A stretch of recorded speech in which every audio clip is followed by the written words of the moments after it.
Hello, lovely human. Welcome to the Little Flower. For today's reading, the prompt that came through is "You are inherently rich. Find your footing on your path to true abundance." And we are entering into the infinite prayer. If you don't know what the infinite prayer is, I will talk a little bit more about it in the reading. And for now, just choose your group. You have group number 1 with the blazing prairie star, group number 2 with the Queen Anne's lace or wild carrot, group number 3 with the red zinnia, or group number 4 with the goldenrod. Go ahead and choose your group, click the corresponding timestamp down below, and I will see you in your reading. Hello, lovely human. Welcome to the Little Flower. For today's reading, the prompt that came through is "You are inherently rich. Find your footing on your path to true abundance." If you haven't been here, my name is Krista, and I use the presence and essence of flowers along with the tarot to deliver messages to help you align to your most authentic and abundant nature and path. And for this reading, we are entering into the infinite prayer. If you haven't been here before and are curious about the infinite prayer, go ahead and listen to this short and sweet little intro, and I will see you on the other side in your reading. Before we get into your reading, I'd love to share with you something that exists as a deeper extension of the little flower. Inspired by a dream I once had where the divine reminded me that her healing waters are overflowing and meant for everyone, I offer what I call the infinite prayer. Using holy fire Reiki, prayer, intuitively guided affirmations, and a belief in miracles, I channel a powerful transmission each month in the Little Flower Patreon. I also offer extended infinite prayer sessions that flow from select readings, including the one you're about to receive. If you feel called to go deeper, to tap into your own sacred, ever-flowing internal spring, always pure, always moving, always offering exactly what you need the moment you choose to return, then the infinite prayer or the Little Flower Patreon may be for you. I'll share more about this at the end if you feel called. Now, let's move into your reading. All right, thank you so much for watching that short and sweet video about the infinite prayer and Patreon.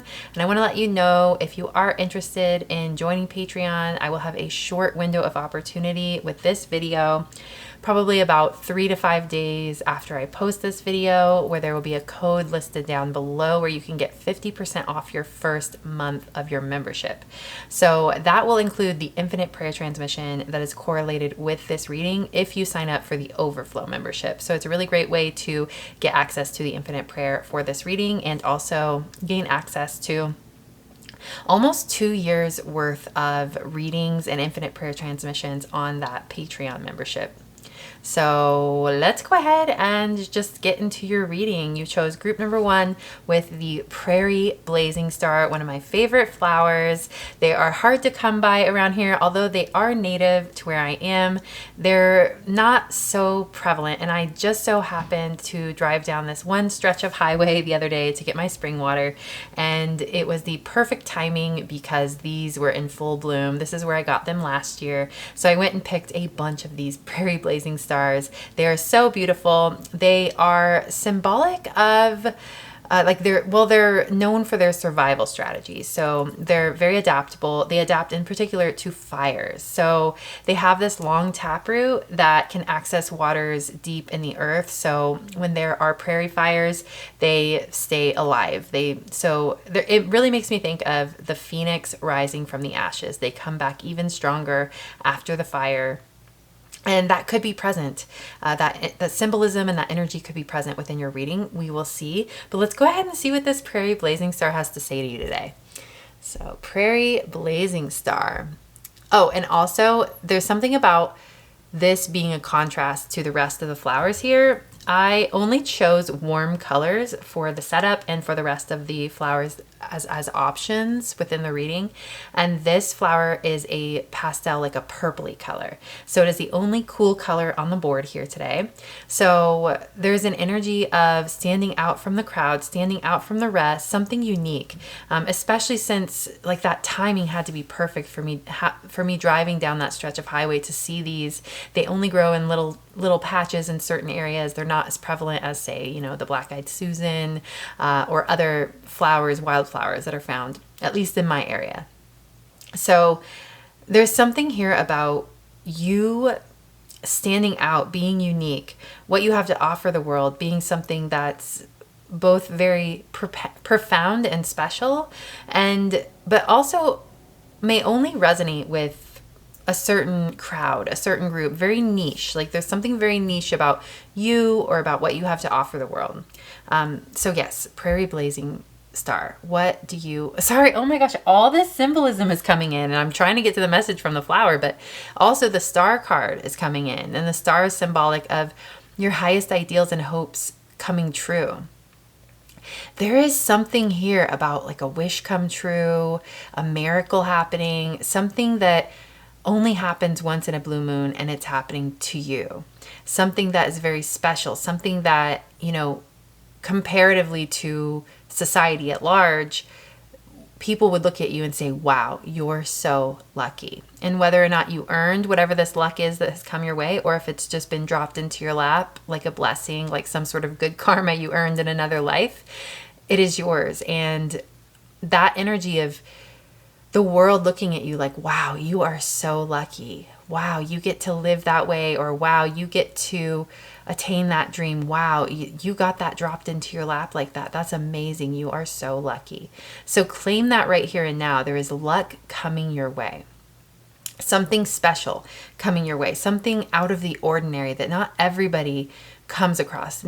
Or a lifestyle. It could be a dream you've held or that you've been walking towards coming true that is just not something that everybody attains. It can even be a dream that you have held on your heart and you have put in work towards over time, and it takes so much consistency and dedication to actually attain it. Like I'm thinking of when people, you know, like I'm gonna go to LA and become a star, and only a handful of those people actually attain that dream, because it takes belief, it takes resilience, it takes dedication, it takes it's making me think of that resilience of the blazing prairie star, where it's like you could get rejected and rejected and rejected and rejected, but you come back stronger, like the phoenix rising from the ashes.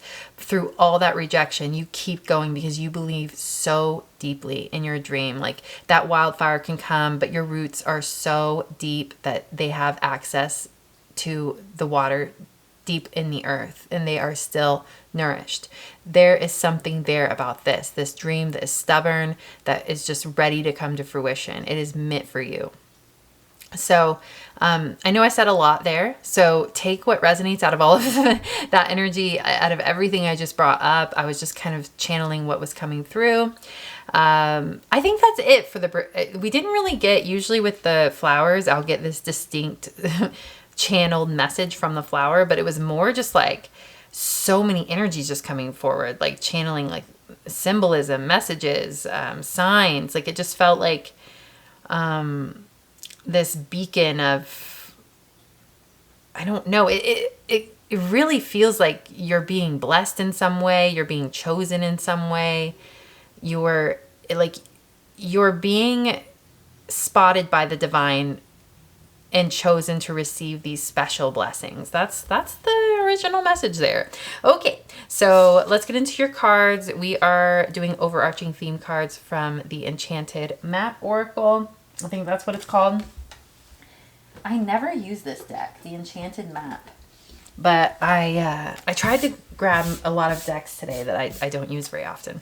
So we have we have unexpected visitors. There's something unexpected coming to you. Number 41, which reduces to 5, which is a number of change, transformation. There is some good karma coming your way. In the realm of, I mean, this reading is about it's you are infinitely rich. Find your footing on your path to true abundance. You're being called in this moment to open your heart and soul up to magic again, to miracles, to divine favor, to knowing that you are favored. There's this feeling of rediscovering the magic of your destiny and the path you're on.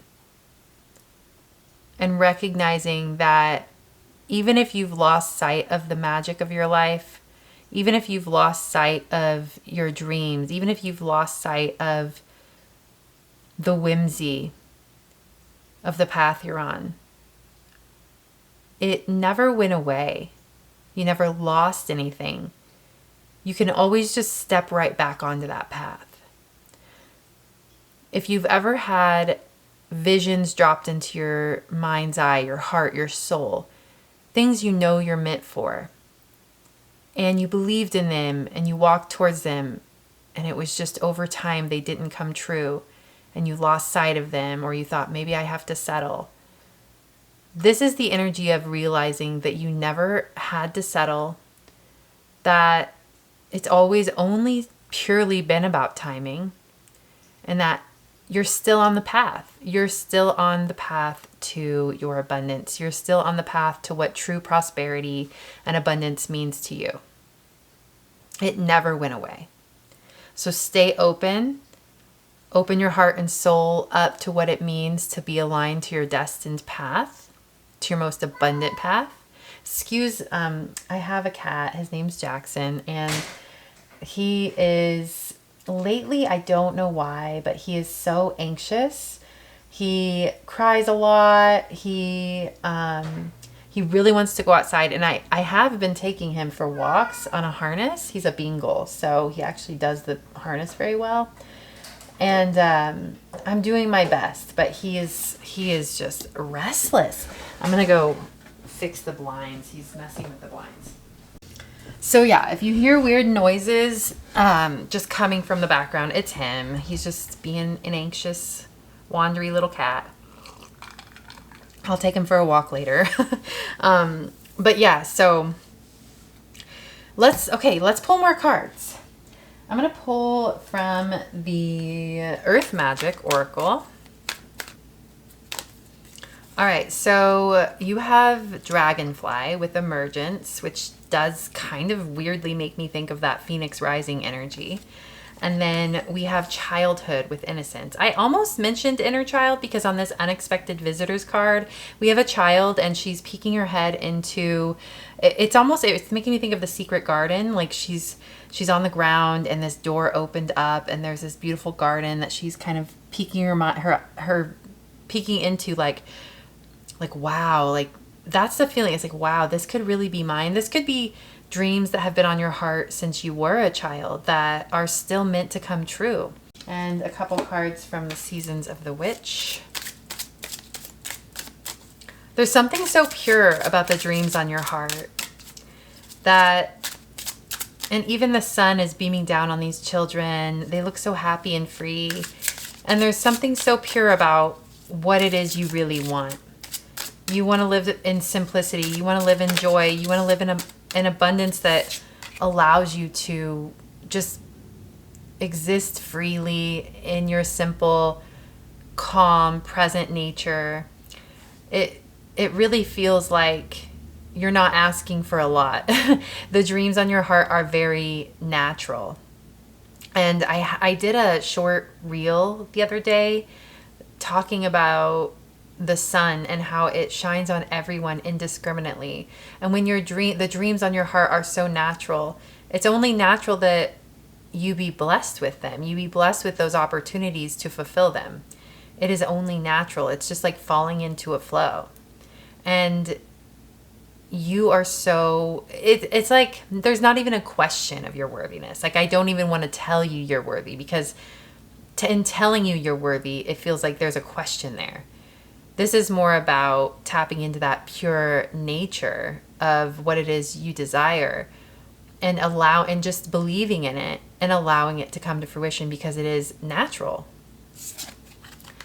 We have butterflies. Number 2, here in the unknown, you will find the essence of who you really are and what magic awaits. And wildflowers, number 44. When you allow yourself to imagine wildly, worlds of worlds are created. You are really being called into your whimsy. You are really being called into dreaming up a new world for yourself. Tapping into the dreams of your heart, the dreams of your inner child, and allowing yourself to go there, not letting yourself block that flow. Not letting yourself block the flow of the dreams that want to pour through you, that want to call you into them. You are truly, truly being called into allowing, like, you know, they call it Delulu, but I think you're being called into Delulu a little bit. As long as you keep your footing, as long as you keep your rationality. I like to think, like, it's good to dream, but it's good to dream big and to imagine so many different scenarios and possibilities, but also stay detached in such a way that you know that the dreams are going to come in. They could come in so many different ways. Like, say you're dreaming of a partnership. It's good to not be attached to the person you're dreaming about, especially if there's no actual, like, you know, real evidence that it's coming into fruition. It's still safe to dream about someone as long as you stay detached in a really healthy way. So I think in doing so, you're saying to those dreams on your heart, like, you are valid. You are valid.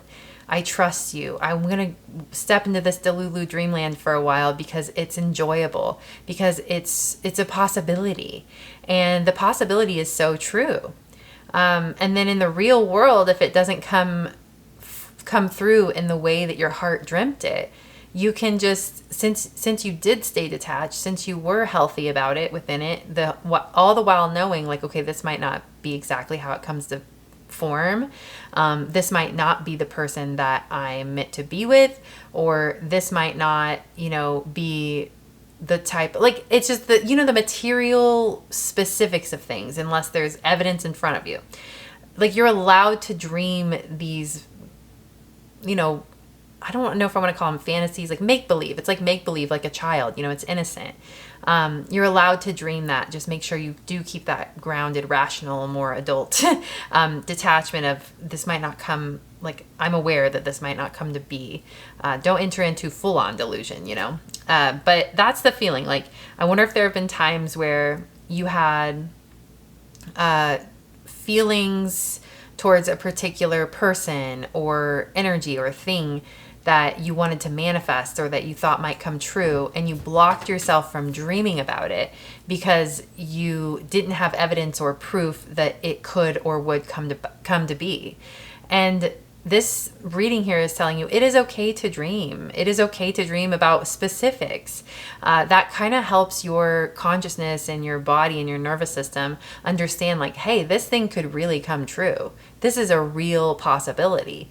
Again, just if you stay rational, that is safe. I think you've been holding yourself back from dreaming and allowing yourself to live in possibility. You don't want to be disappointed. I understand that, but yeah, you're meant to definitely do that. Just allow yourself to go there. Why not? Just be open, be flexible, be unattached, be kind, be free. We're getting into the tarot now. I've got the B tarot. Wow, these cards are shuffling extremely messily. It does make me think of the Tower card. And I think I just, we'll let that one fall out.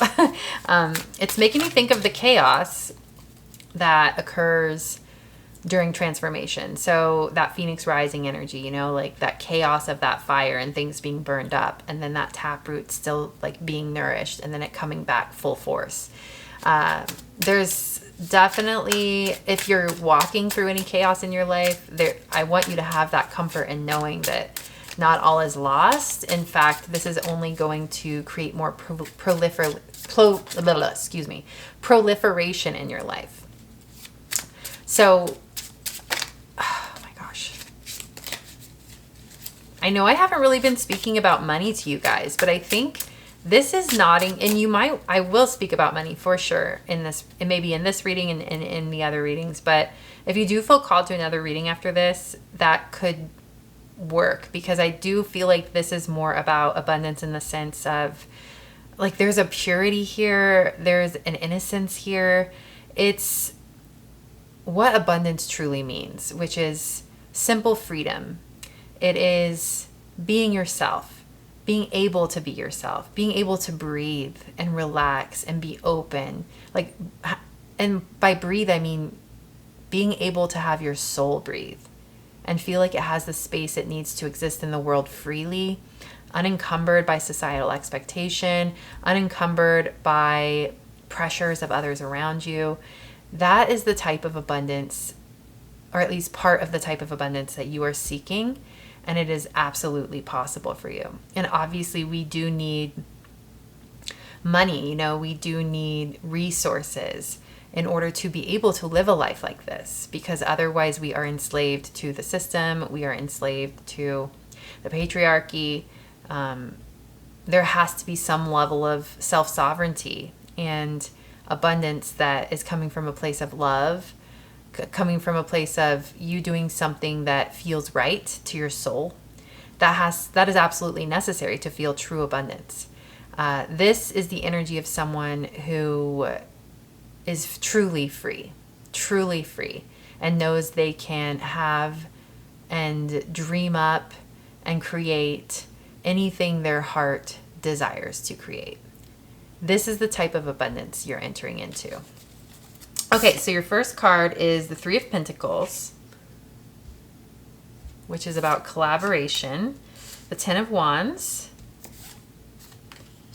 the Devil, the Emperor, the Barrow, or number 7 with the Chariot. We have the Hanged One, the Two of Cups, and the Queen of Wands. Okay, you won't be happy unless you are truly aligned to the deepest depths of the dreams that are held in your heart and soul. You won't be happy unless you truly go for it. What you really want, no matter how long it takes to get there. Unless you are truly aligned to your destined path. You have to go for the big things. You have to go for the dream. It is necessary for your soul to be on that journey. Now, the path to get there will have its trials. You do live on earth after all. But I'm seeing someone who is fulfilled in their community, in their place in their community, in their intimate partnership, in their home base and their land. Land, I mean, maybe not all of you want a piece of land, but the Emperor is making me think of that, like a plot of land, like an estate, you know, like a place that is so rooted and grounded, like an energy you are aligned to that is truly masterful over this kind of like physical domain. You need a life with the Hanged One being here where you can take pauses when you need to. A life free of burdens, free of expectations that your body sometimes can't rise to or rest within. There's also this really strong feeling of collaboration and connection with community here. There's something here about how you're serving your community that's really important to you. You do have your 4 central cards. Wow, I didn't even think of that. But these are the 4 cards in the center here for the tarot, and they're all major arcana. The Devil, the Emperor, the Barrow, the Chariot, and the Hanged Man, the Hanged One. This is making me think of a father figure. The Emperor in particular is making me think of a father figure, because I'm looking at the contrast between the energy that came through first, which was this childhood innocence, this freedom, and this dreamy energy, and it's a lot more feminine in nature. It's a lot softer in nature, and then we have down here this very grounded, rooted, stable foundation that one would need to exist in that childhood innocence, light energy, that flowy energy, that freedom energy, dreamy energy. With the Emperor and the Devil being next to each other, and even, wow, like this Devil energy is evoking this imbalance with nature. The way he has all these boxes behind them and they are beehives, and then he has coins falling out of his hands. It's making me think of the patriarchy. And it's making me think of like capitalism and how capitalism exploits nature for material or monetary gain. There's some sort of imbalance there, and it's something you don't want to be a part of. It's something you would prefer to exist either outside of or be a solution to. With the barrow being here, or the chariot, it feels like I see you as someone who is doing the work to align to a timeline on Earth that's more healthy and balanced and imbalanced with nature. So whatever work you do in this world, I love it. And I love that the wheelbarrow is the chariot, because it's like the man's still doing the work, you know, like it's not the traditional chariot where the guy is riding the chariot and the horse is doing all the work and you're flying through. The idea of a wheelbarrow is it just simply makes your work load easier and lighter. You don't have to carry everything by the sweat of your back.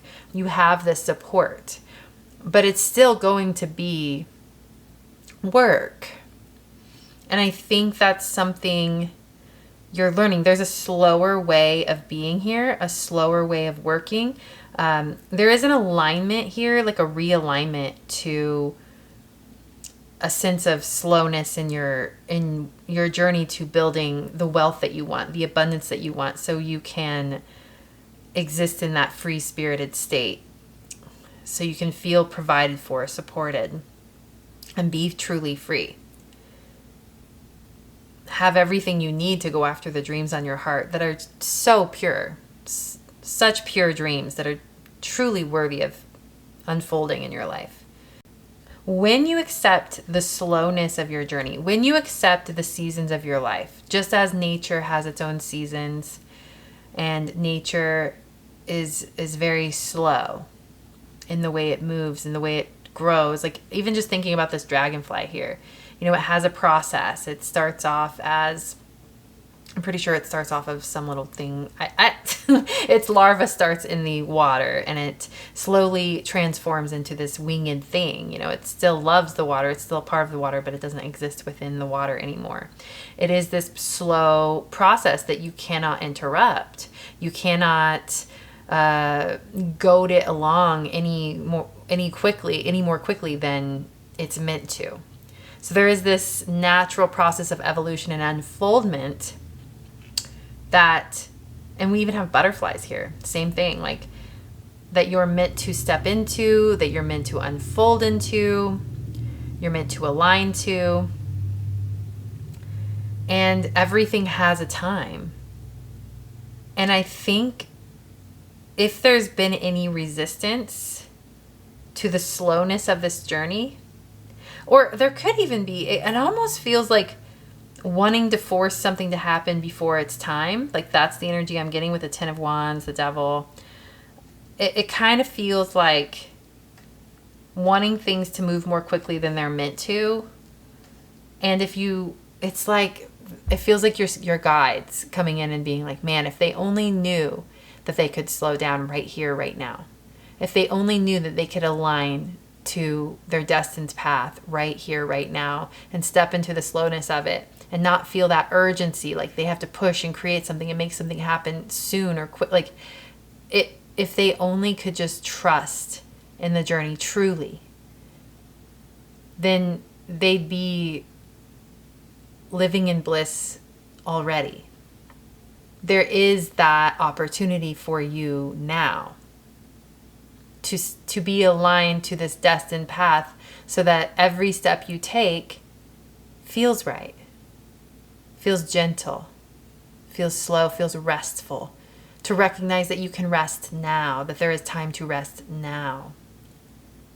That is the feeling here. because you are on your way.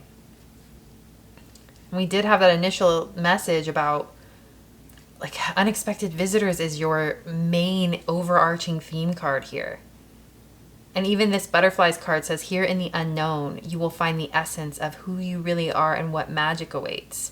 And then over here, when you allow yourself to imagine wildly, world of worlds are created. There is this access to your divine path right here, right now.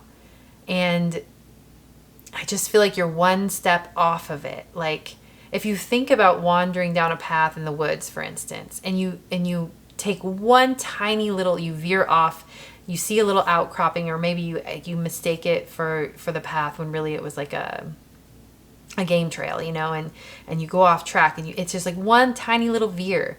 But if you keep going down it, you're completely off course, and then you have to trace your steps back and get back on path.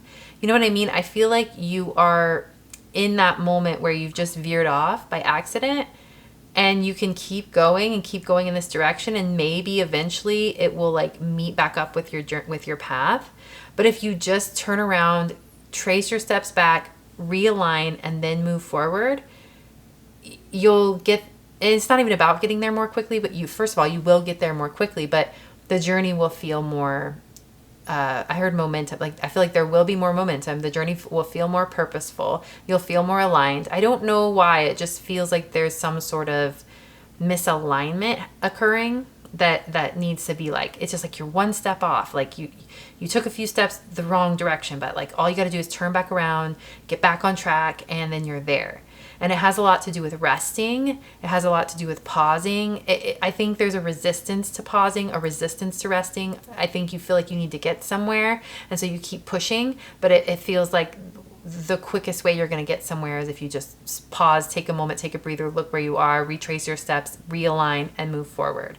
That's exactly what you need right now. So please know that you do have the time to rest. Please know that you're safe to rest. You're safe to align to your actual divine path. I kind of get this feeling like there is this energy of feeling like until you get to some milestone or to some point on your path, then you can rest, then you can breathe, then you can dream again, then you can look at the big, like, no, dream now. You have to align to the dream now. You're not going to be contented unless every step you take is aligned to the dream, not aligned to an offshoot of the dream or something you think you need before the dream can occur, to the dream. And all the little steps along the way are all pointing towards that. It's like your true north, realigning to your true north. The dream, the bigger dreams. Like, and I just feel like you are favored, you are blessed. We had that initial message of be open to the unexpected, allow yourself to dream again. We even had that message of dream about specifics, like allow yourself to go there of the best case possible in a specific, and don't worry so much if you know for sure if that's what you want to do, where you want to go, who you want to be with, you know. Just dream about those specifics and look at the reasons why they're attainable. And just stay detached. Like, that might not be how it is, but hey, maybe, you know, it could come to fruition that way. That'd be cool. You know, just like dream again. Let it all come up. You are safe to dream again. That is your main message here. Okay, I'm going to pull, and I didn't really touch on these two cards. They feel like their own little message. I almost want to like get these out of the way. Oops, I just dropped one. I almost want to move these because there is its own little message here. This one actually wants to be included over here. The Three of Pentacles. So we have the Queen of Wands, the Two of Cups, and the Three of Pentacles. Wow. These really want to like be out of here. That was that main message we just had. And now we have this like Two of Cups. Yeah. Two of Cups is about reciprocity, union, and Queen of Wands is confidence, being in your light, being in your power. Three of Pentacles is collaboration. This is the energy you want to be in. This union and harmony and reciprocity with what it is you want. What you want wants you. Find that energy. Align to it. I promise you. And even just like the way there's this woman here holding her cake. It looks like she's going to get married. And then there's this guy kind of like hunched down like he has a secret or like he has a surprise. And it does. It feels like there's something unexpected that you don't know will occur, but you're meant to just stay in a dreamy state, in an open-minded state, be free, and it will like attract it in more, and you'll be more in a state to be responsive to it when it comes, to recognize it when it comes. Yeah, you're entering into a time of confidence, of personal power, of knowing you are supported. 3 of Pentacles with collaboration, like knowing that you have all of this support and the means to go anywhere you want to go, manifest any relationship you want to manifest, any dream you want to manifest, anything that you know has been a desire on your heart, but you've lately not dared to dream about it, to muse about it, to be in the energy of the desire of it. You're just meant to go there. It's all still true. Yeah. So I'm going to pull one final card from the Magic of Flowers Oracle, and I will read from the guidebook for your message for this. Very positive omen if you are looking for love as well. The 2 of Cups, the 2 of Jars. Feels like there's something just around the corner, but it's unexpected, so stay open. Well, you have 2 cards. Oh, you have the Black-Eyed Susan. If you were resonating with the reading that had... Oh, wait. Oh, I didn't do a Black-Eyed Susan. That's funny. Aw, that's interesting. There is no Black-Eyed Susan to choose from, but I do have Black-Eyed Susans up here in the setup, so that's kind of interesting. Yeah, there's something that's unexpected. There's something that's lingering, just like hovering, like even the energy of the Black-Eyed Susans there. There's something hovering over you, ready to drop into your world, but you just have to, all you have to do is open your heart to it. Or someone. And then we have Jasmine. So I'm going to leave the Black-Eyed Susan to that message I just said. And the Jasmine card is going to be the card I read from the guidebook. Sensual pleasure. Jasmine's magical specialties: abundance, joy, sensuality, attractiveness, sexual healing, and relaxation.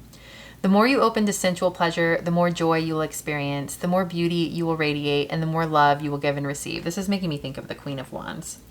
At this very moment, consciously connect with your sensual presence in this physical realm. Begin by breathing deeply, relaxing your muscles and internal organs, and feel the weight of your body as it connects with the earth. Also feel the temperature of the air as it caresses your skin. Notice any aromas that may be wafting through the air. Feast your eyes on the colors and textures that surround you, and generally take stock of all 5 senses and how you feel from the top of your head to the tips of your toes. Although the appearance of this physical incarnation is characterized by duality, form and spirit, seen and unseen, known and unknown, in truth there is no separation and all is one. When you choose to consciously, lovingly connect with the physical world that surrounds and cradles you, you also connect with all that is and with the wisdom that you presently seek. All right. So there are like a few little suggestions here. It says, get out of your head and into your body. Add essential treats to your present experience. Burn some incense. Anoint yourself with essential oil. Surround yourself with a cozy throw, or create more ambient lighting, for example. Walk outside barefoot. Take a bath. Eat something delicious. Dance. enjoy dressing and caring for your body. Practice surrendering to pleasure alone or with a trustworthy, intimate partner. Release old shame-based thinking about sexuality. Release negative thoughts about your body. Know that pleasure heals. That's a good one. Know that pleasure heals. Deal with the physical aspects of this issue first. And then it also says you could smell jasmine flowers, take jasmine essence, drink jasmine tea, or inhale jasmine absolute or essential oil of jasmine. Okay, so I think that's a beautiful way to like connecting to the ground, slowing down, connecting to your body. I think that's just a final message and a little bit of advice on how you can do that, how you can realign to your divine path.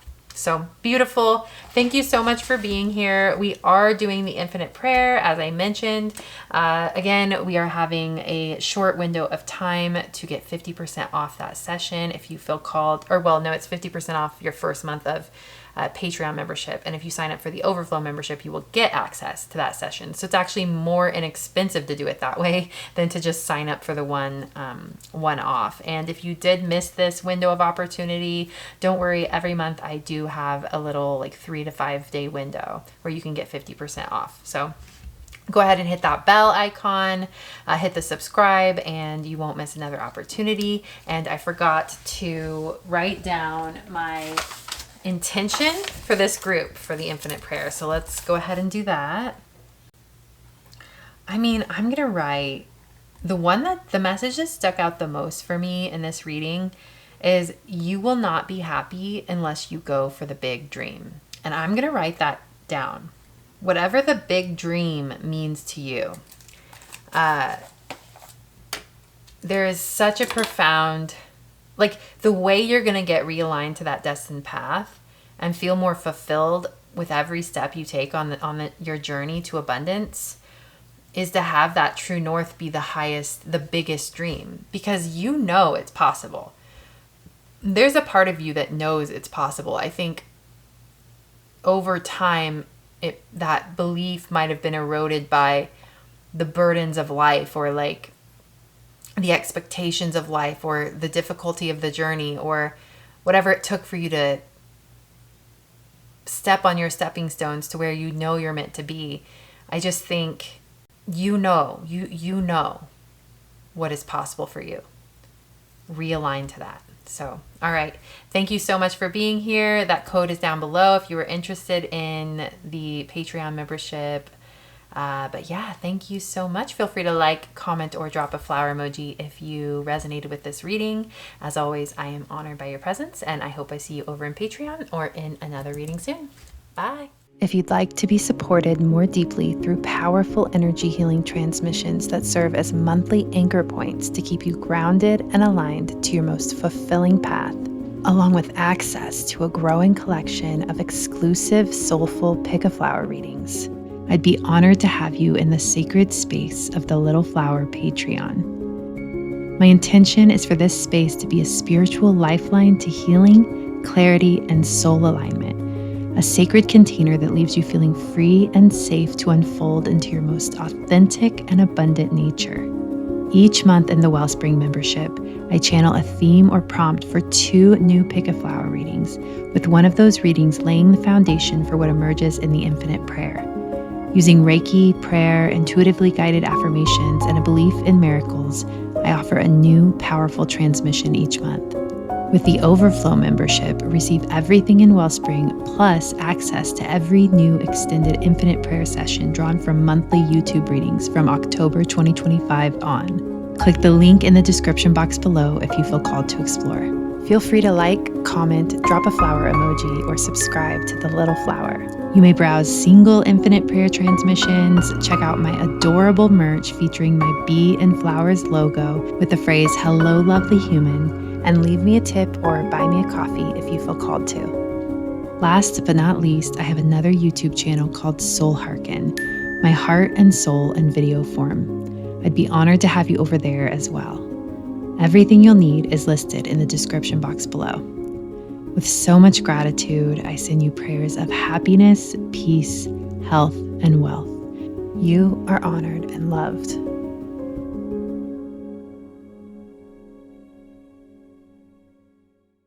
Hello, lovely human. Welcome to The Little Flower. For today's reading, the prompt that came through is, you are inherently rich. Find your footing on your path to true abundance. If you haven't been here, my name is Krista, and I use the presence and essence of flowers along with the tarot to deliver messages to help you align to your most authentic and abundant nature and path. And we are entering into the Infinite Prayer for this reading. And if you haven't been here, haven't done one of my Infinite Prayer transmissions, here's a short and sweet message about the Infinite Prayer and Patreon, and I will see you on the other side in the reading. Before we get into your reading, I'd love to share with you something that exists as a deeper extension of the Little Flower. Inspired by a dream I once had where the divine reminded me that her healing waters are overflowing and meant for everyone, I offer what I call the Infinite Prayer. Using holy fire Reiki, prayer, intuitively guided affirmations, and a belief in miracles, I channel a powerful transmission each month in the Little Flower Patreon. I also offer extended infinite prayer sessions that flow from select readings, including the one you're about to receive. If you feel called to go deeper, to tap into your own sacred, ever-flowing internal spring, always pure, always moving, always offering exactly what you need the moment you choose to return, then the Infinite Prayer or the Little Flower Patreon may be for you. I'll share more about this at the end if you feel called. Now, let's move into your reading. All right, so for a limited time, I'm offering 50% off your first month of Patreon. If you get the Overflow membership, you will have access to the Infinite Prayer transmission that is associated with this reading. So there will be a code down below if you're interested in that. If you miss this opportunity, don't worry. I offer one every single month. So hit that subscribe, hit that bell, and you won't miss another one. Let's go ahead and get into your reading. You chose group number 2 with it is called the Queen Anne's Lace or the Wild Carrot. And the Queen Anne's Lace is symbolic of wisdom, purity, and sanctuary. It's always given me this energy of home, this energy of it could be a sanctuary unto yourself, a sanctuary in the world that you can come home to that feels safe, truly safe. Ultimately, it just feels like this sense of safety in your body, the sense of safety on the earth, and that has always been what's come through with the Wild Carrot or Queen Anne's Lace. So let's go ahead and see if this Queen Anne's Lace has a message for you. So Queen Anne's Lace, do you have a message for group number 2? There's this feeling of there's something that wants to come through, but there's resistance around it. Like it's making me think of like a little kid who doesn't know how to articulate what they want to say, but they're like angry. And it's like you're trying to ask them what's wrong, but they're just like no, like I don't want to, like they're being stubborn and they're just being silent, even though there's so much that wants to be expressed. That's the feeling that's coming through. It's giving the energy of someone who's angry, but underneath the surface, they're just hurt. Okay, I feel like the message is coming through now. So it feels like the wild carrot is representing you and possibly a way you felt in the past as a child or a way you feel now, but there is this feeling of deep down I'm just hurt. And it feels like this connection to the divine, or it's like a parental figure. It makes me think of having a relationship with the universe, and you're co-creating with the universe, and you feel like you're not being met in the middle. Like you've put in the work, but the universe hasn't. Like there's this indignant feeling of I'm frustrated with how things are and that they haven't come to fruition yet, or that they haven't unfolded yet.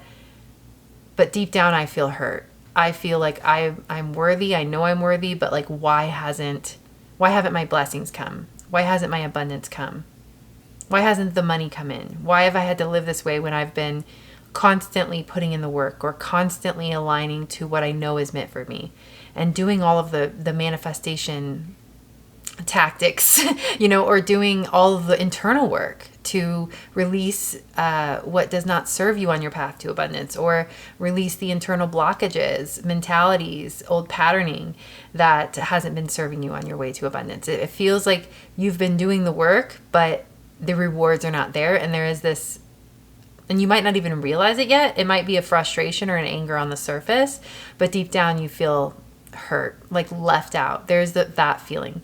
So this could be if this isn't resonating, this might not be your group. But I mean, even if this is something you felt before, it could still be a sign that this is your group. But you'll know whether or not to stick around. But that's initially what's coming through. I kind of just feel like the Queen Anne's Lace is giving a voice to that person who doesn't know how to articulate. I'm actually just hurt, and I feel disappointed, and I feel let down, or I feel left out, or where are my blessings that were promised? I've done my part. Where's the universe in all of this? Okay. All right. Well, let's put your Queen Anne's Lace right up here, and let's get into your reading. I'm doing overarching theme cards from the Enchanted Map Oracle, which I just now realized is actually very fitting because we're talking about finding your footing on your path to abundance. So it really is like having a map. If you did have a map, it'd be like looking at a map and like, oh, where am I off course? Where can I get back on track? You know, wow, interesting. So we have number 2 with the Gentle Gardener. And number 2 is making me think again of that reciprocity and wondering where your blessings are, doing your part, and wondering when it will be reciprocated. And this could even be about a relationship. If it's resonating in that form, please go ahead and take that as well. But let's go ahead and get some more cards just to get some more context and supporting energies. You're very aware that you're co-creating abundance with the divine. You're very aware that you're on this journey. You're aware of your smallness. Like, I feel like these little fairies are so small. They're sitting on their eggs in their garden. It says the Gentle Gardener. Like, it's like tending to a garden gently and over time with love. And there's this old woman in the sky, and it feels like that's your like benefactor. Like, that's like the universe blessing you. But it does make sense that it's an old woman, because it feels like maybe there's been some frustration with the timing. We have Milky Way with perspective and lotus flower with unfoldment. The word unfoldment even, and Gentle Gardener, and it feels so slow. It feels like something unfolding in a slow way and in a gentle way. And I wonder, and even with perspective, I think gaining a higher ground and a higher perspective of where you're at on your journey is going to be very beneficial to you. And also the lotus is making me think of the flower at the top being so beautiful, and all of the muck underneath, like how its roots need to be in the water and in the muck, and the balance of that, the juxtaposition of that. That could be a reflection of your journey. I wonder if you're at this journey, this moment where the clouds are starting to part, because we do have a picture here. The sky, it's like mostly clouds, and the sun is just barely starting to beam out over the water. And it almost looks like it could be like beaming just past the lotus. And the lotus is just like waiting there, open, ready to receive the sun. And it goes right past them onto another lotus flower. And I just feel like there's this feeling of being left out. And like, little does that lotus flower know that that cloud is moving ever so slowly, and that sun is about to grace their presence as well. So interesting. And it's just like with that perspective card, it's like, if you could only see the truth, the whole map, you know, if you could only see it all, you'd know that your turn too will come, and it's always been meant for you. It's been inevitable.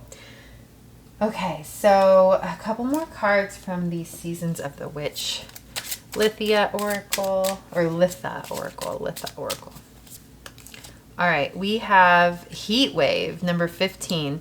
There is something ominous being illuminated by the flames that await. Interesting. And Country Cottage, it is time for the seeker to look within. What haunts you can only be faced by you. I think there is something underneath going on. I don't think it's blocking you from your blessings, but I think it's blocking you from peace on your path. I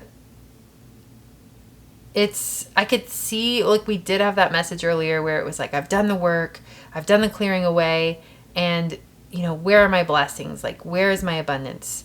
Where is my money? You know, like, where is the fruition of what I know I've been co-creating towards? I think there's something to sit with and send love to within your being. Even this, like, wow, like, this woman's laying in this barren landscape, and as she lay there, all of these plants are kind of growing around her and nurturing her. Like, there's green around her. She is the creator of the life within that landscape. And so there's a message here that there's a part of you that, wow, yes, there's a part of you that feels left out. There is a part of you that feels left out, and either in the cold or in the desert, and feels parched. But it's like, with a new perspective, you'll see that you are the water for that desert landscape. You are the love that that part of you needs. You are the presence and the light and the sunlight that that part of you is craving. And so there is this part of you that feels left out, that really needs, there's a feeling of just sitting with it, being with that energy, loving on it, and just saying, just reassuring that part of you, or not even reassuring it, but just witnessing it. It really needs a witness. I think there's a reluctance to go there, because I wonder if there's a feeling that if you really embodied this energy of being frustrated with the divine or angry with the divine, if, I don't know, there might be like shame wrapped around it or fear wrapped around it, that maybe if you did that, if you really felt those feelings, that maybe you'd block your blessings.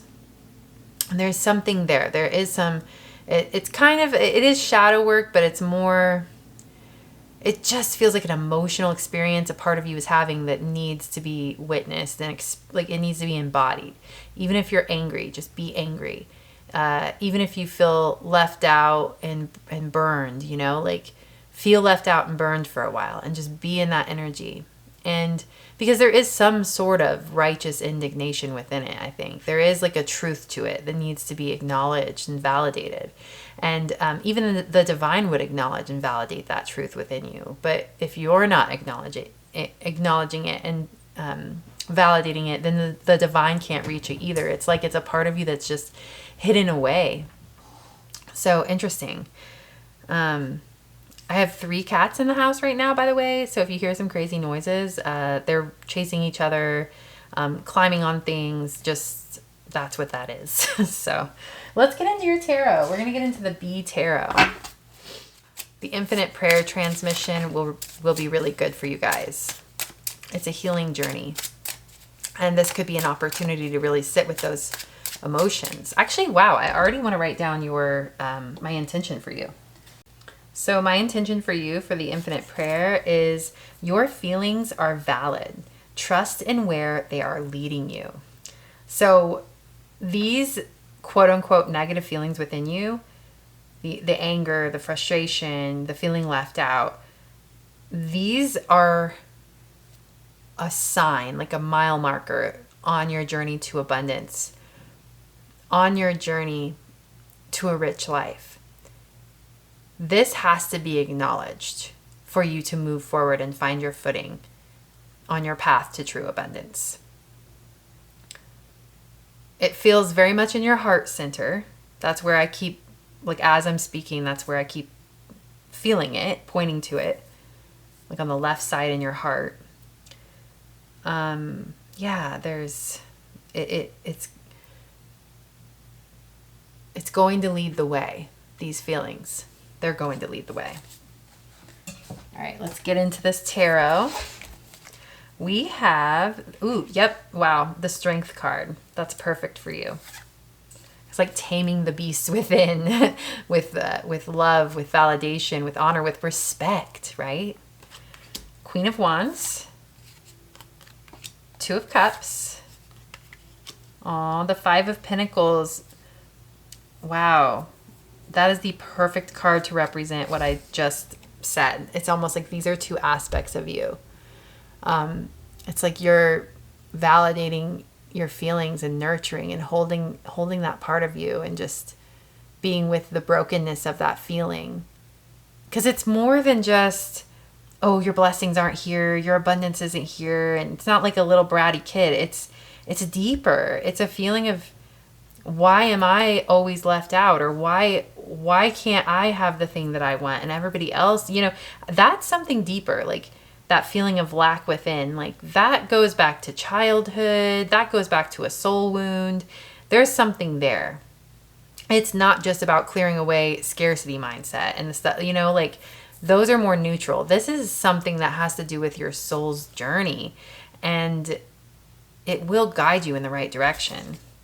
We have the Princess of Swords, or the Page of Swords, the Three of Cups, the Prince of Cups, or the Knight of Cups, and the Death card. Interesting. So your realignment to abundance in your life is deeply personal. This is more than just like manifesting wealth or manifesting like a successful business. Those are aspects of it, but deep down, there's something else going on. It has to do with your self-worth. It has to do with inner validation. And it has to do with a healing journey you're on. It is completely interrelated to your wealth and abundance journey. It's going to take some time in stillness, some time listening to the promptings of your body, the promptings of your emotional state and what it needs, what your emotions need of you to tend to them. This part of you, it's making me think of, well, it's kind of like a phoenix rising from the ashes. There is this part of you that's feeling hurt, that's feeling wounded, that needs attention, is directly related to your inner sense of confidence in who you are, in your ability to change your life for the better, in your ability to create and manifest abundance, in your ability to stand in your power, stand in your light, and know who you are, know your worth, and embody that fully on the earth. Embody that fully in your community, in your relationships, in your work. It is directly related to that. And it's so interesting because you might see this part of you as something that's getting in the way of you embodying that part of you, that confident part of you. But this is literally the doorway to that confident part of you. So being with those emotions is the answer, the key to reclaiming the part of you that knows how to manifest abundance, that does it with confidence and with wild abandon. It does it with in an unapologetic way, claims what she's worth, claims who she is in this world. This part of you, it's like two sides of one coin, you know? This is this part of you that feels left out, or that feels like you have no control over things, when really this is the part of you that has that power, holds that. This is the place where that power resides. It's just been wounded in some way, let down in some way, disappointed in some way, and it's left in this state of sadness and disappointment, left in this state of hopelessness at some points. We have the Two and Three of Cups, which is strongly alluding to community. The Two of Cups is about partnership, reciprocity, and the Three of Cups is about celebration and just celebrating with your loved ones, being with your loved ones. You're going to have a lot to celebrate in the coming months and years of your life. You are at a threshold of change in your life. But it will be reflected in the external, but it's rooted in this internal experience more than anything. It will always be rooted in the internal first and foremost. And that's where you need to go for your answers, always first and foremost. When you have something in the material world that you want to manifest, that you want to create, when you want to create wealth, abundance, when you want a successful business, when you want to create that or manifest that dream job, it all starts from within. It's all held within you. Everything's held within you, like that woman walking through that desert landscape and all of the plants just grow up around her. She is the life. She is the lushness. You are the life, the light, the water, and the desert. It is all within you. And I wonder if some part, somewhere along the journey, you forgot that, and you maybe like you felt out of control, so you tried to manipulate the external circumstances and you realized you couldn't do it that way because that's just not how your journey is going to work for you. It's just not. That's not how it's going to work. Like for someone like you, this is all internal first and foremost for you. So there's a new way of thinking. We have the Page of Swords in the center with this Five of Pentacles. There is this new way of thinking and moving through the world, I think, that's going to emerge from this time of inner reunion. Reclaiming that inner confidence, taming that lion within while honoring and respecting it. It's going to create this power within you that's going to light up a part of your mind that gets creative and that can think outside the box and that can solve problems in ways that you never would have thought of before. We do have the Knight of Cups. There is some resistance to it. The Knight of Cups and the Death card over here. Because even like, it almost felt like I don't want to look at that just yet. I want to stay in these cards. But there is this energy over here presenting itself. It's so crazy how these cards always end up, like the imagery is so dead on, because he literally has a shield here, like protecting himself. And like I said, it was like there was like resistance to come in this direction to these cards. And the shield is like, nope, sorry, don't look over here. But no, we are going to look over here.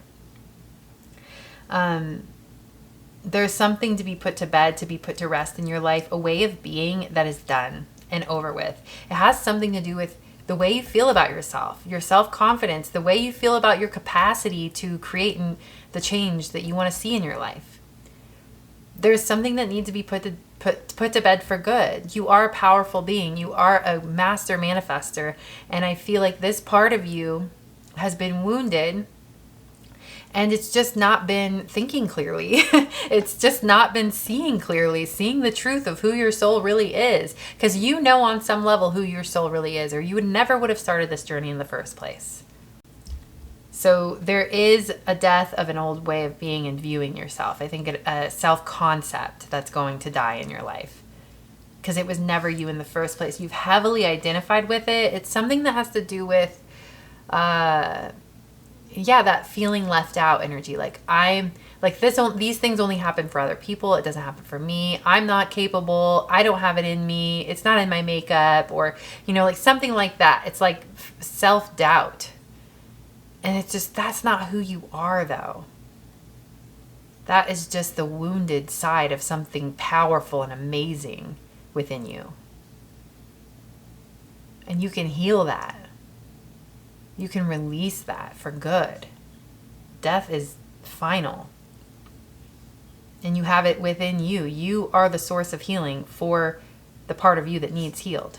Nothing outside of you can heal it. It's all about you going within. And then it's just about you stepping into your power. Not taking no for an answer. It's not about the universe holding something over your head and not giving you something. It's about, have you claimed what you want truly? Why haven't you? Oh, maybe because this part of you is blocking you from, is holding you back from what you truly want. Is telling you that you're not worthy, is telling you you're not capable. Well, maybe we need to tend to that part of ourselves. Find that, like we have Two of Cups here. Two of Cups is about union. And this is about your inner, like an inner union. It's just like the confident hero in a movie when they just want to give up towards the end of the movie, and then their friends come in and they're like, remember who you are, like, and the hero at the last minute shows up and fights the good fight and wins. It's that vibe. And you could reach out. I wonder if there are some people in your life that could support you in this and remind you of who you are, the right kinds of people. Because I know there are those types of people that can't see the vision that you hold and might even bring you down to that level and reaffirm those fears. But there are those people who lift you up and who tell you that you're worthy and who believe in you. Seek them out. But again, I think it's more about your internal state. It's all about you. I think you're the one that has to get you there ultimately. This is on you. The universe is not holding anything back from you. You can go out and get whatever it is you want. I promise you that. Okay, so let's do one final card from the Magic of Flowers Oracle. And I will read from the guidebook for this. Depending on how long it is, I will read most of it. Some of these are really long. Okay, we have Freesia. I love that you have a butterfly. That is ultimate death card energy, complete transformation. Wow. Necessary change. Freesia's magical specialties. Clarity, courage to make necessary changes, healing depression, self-love, removing blocks, transmutation, and womb healing. That is dead on. Even if it seems frightening or uncomfortable, a fundamental change is in the works, and it will ultimately be highly positive. For example, it might be time for a move, a career change, a breakup, or a breakthrough. And just like the caterpillar goes through an unthinkable struggle to become a butterfly before even knowing why or what it's all about, initial harbinger, how do you say that word? I always wondered. I never looked it up. Harbingers. Initial harbingers of a forthcoming positive change can often feel distressing, painful, and confusing. Exactly. This pain inside of you is a harbinger of change, of forthcoming positive change. It's confusing because if you want to ignore it, you want to block, like get rid of it, you want to cut it away, but it's the door. It's the doorway. While it's natural to feel unsettled during times of change, tap into that deep, wise, eternal awareness that transcends your worrying mind and allow it to comfort and nourish you during this challenging time. Once you're grounded in the wisdom, do your best to surrender to the changes. Take a step out of your comfort zone, try something new, be honest about your true desires, and trust that it is safe for anything that is out of integrity to fall away. Remember also that even the most positive changes possible can be highly stressful as they occur and during the time leading up to them. So even if you're undergoing a dearly desired change, don't judge yourself if you find yourself feeling frightened, overwhelmed, or in any way less than wonderful right now. It's a natural part of the process and a natural part of being on planet Earth. Just do your best to embrace and allow it all, even the stress. Breathe through the challenges, break through the inertia, and let the euphoric feelings carry you through. Imagine how scary it must be the first time a butterfly gloriously launches herself into the breeze. All right. Okay, so I already wrote down your infinite prayer intention. I will remind you. It says your feelings are valid. Trust in where they are leading you. So if you feel called to the infinite prayer transmission, there is a link down below if you'd like to do that one off. Or again, there's an opportunity to get 50% off your first month of Patreon if you feel called to that. There's a code down below for that. And if you do the overflow membership, you will gain access to this infinite prayer transmission. So everything's down below. Thank you so much for being here. Feel free to like, comment, or drop a flower emoji if things resonated, or if you have anything you want to say, any questions. I am honored by your presence, and I hope I see you over in Patreon or in another reading soon. Thank you. Bye.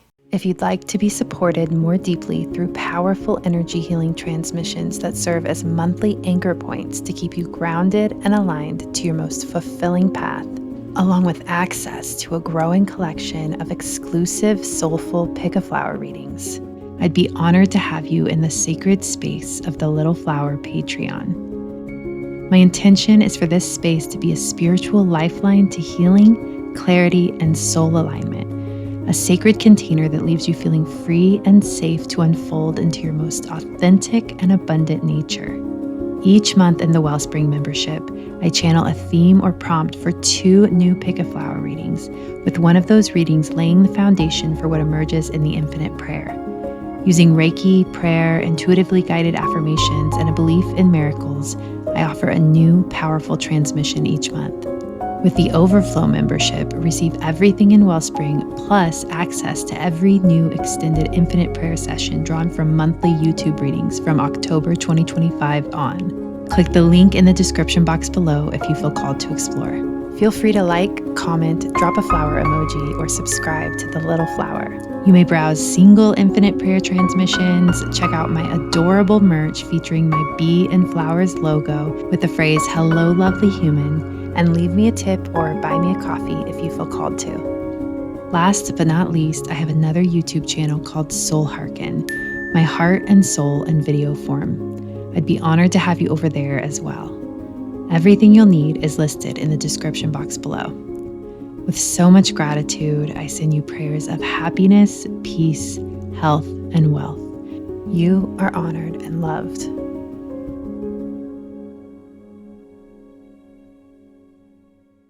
Hello, lovely human. Welcome to The Little Flower. For today's reading, the prompt that came through is "You are inherently rich. Find your footing on your path to true abundance." If you haven't been here, my name is Krista, and I use the presence and essence of flowers along with the tarot to deliver messages to help you align to your most authentic and abundant nature and path.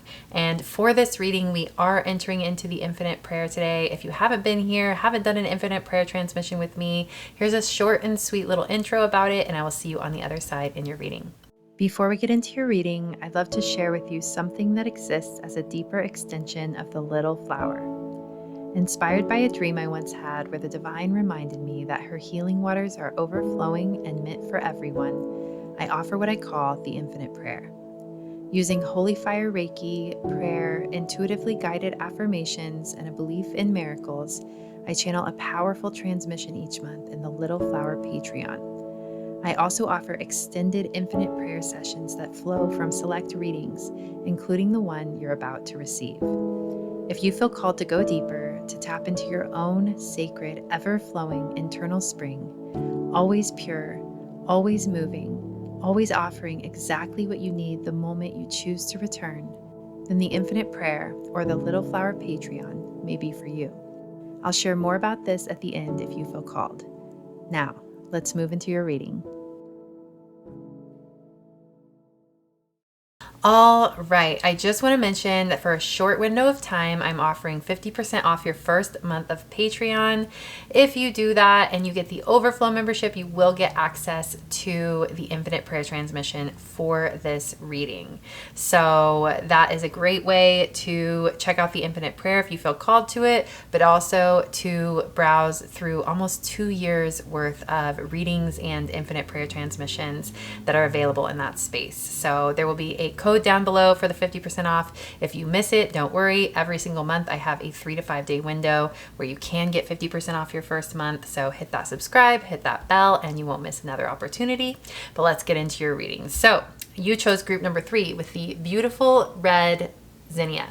And zinnias are symbolic of endurance, lasting friendship, and remembrance. And they are especially beautiful for me and symbolic for me because they are the first flowers that I used in my reading. My first reading here on YouTube. And they were the first flowers I used when it came to some of the pictures I took of tarot cards and flowers that I used for the origination of the YouTube channel, the Little Flower YouTube channel. They were literally my inspiration. So they mean a lot to me. They do, again, with the lasting friendship energy. The zinnias were at this house of a friend of mine that was very supportive during a time that I really needed a supportive person. So yeah, lasting friendship is very on point for symbolism for the zinnia. But let's go ahead and see if this red zinnia has anything to say to you. I love this beautiful red color too for an abundance, this type of reading, like you are inherently rich, because red is the energy and the color of security and of the earth and profound, I want to say abundance and wealth that is coming from this everlasting place of natural flow, if that makes sense. So, okay, Red Zinnia, what do you have to say to group number 3? I heard, be free, be free, be free. You've spent so much time trudging along, plodding the earth, doing the work, and it is time to free yourself. It is time to let go and trust in the natural flow, the natural momentum that you've created.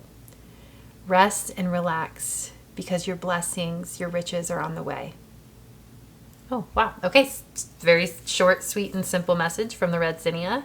There's this feeling of, I'm feeling the Chariot card energy, like a momentum, like something that has momentum, like a ball has already been rolling, and all you have to do is just like rest and let the Chariot carry you forward into your abundance. So that's the feeling that's coming through right off the bat. And your first card from the Enchanted Map Oracle, it's an overarching theme, and we have number 44 with strength. Wow. And this is totally aligned with that message that came through, because there was this feeling of like, you've been doing the work, you've been carrying so much, you've been plodding along, and this woman here is gracefully holding an entire earth on like one arm while doing, I don't even know what she's doing, like some sort of ballerina move here.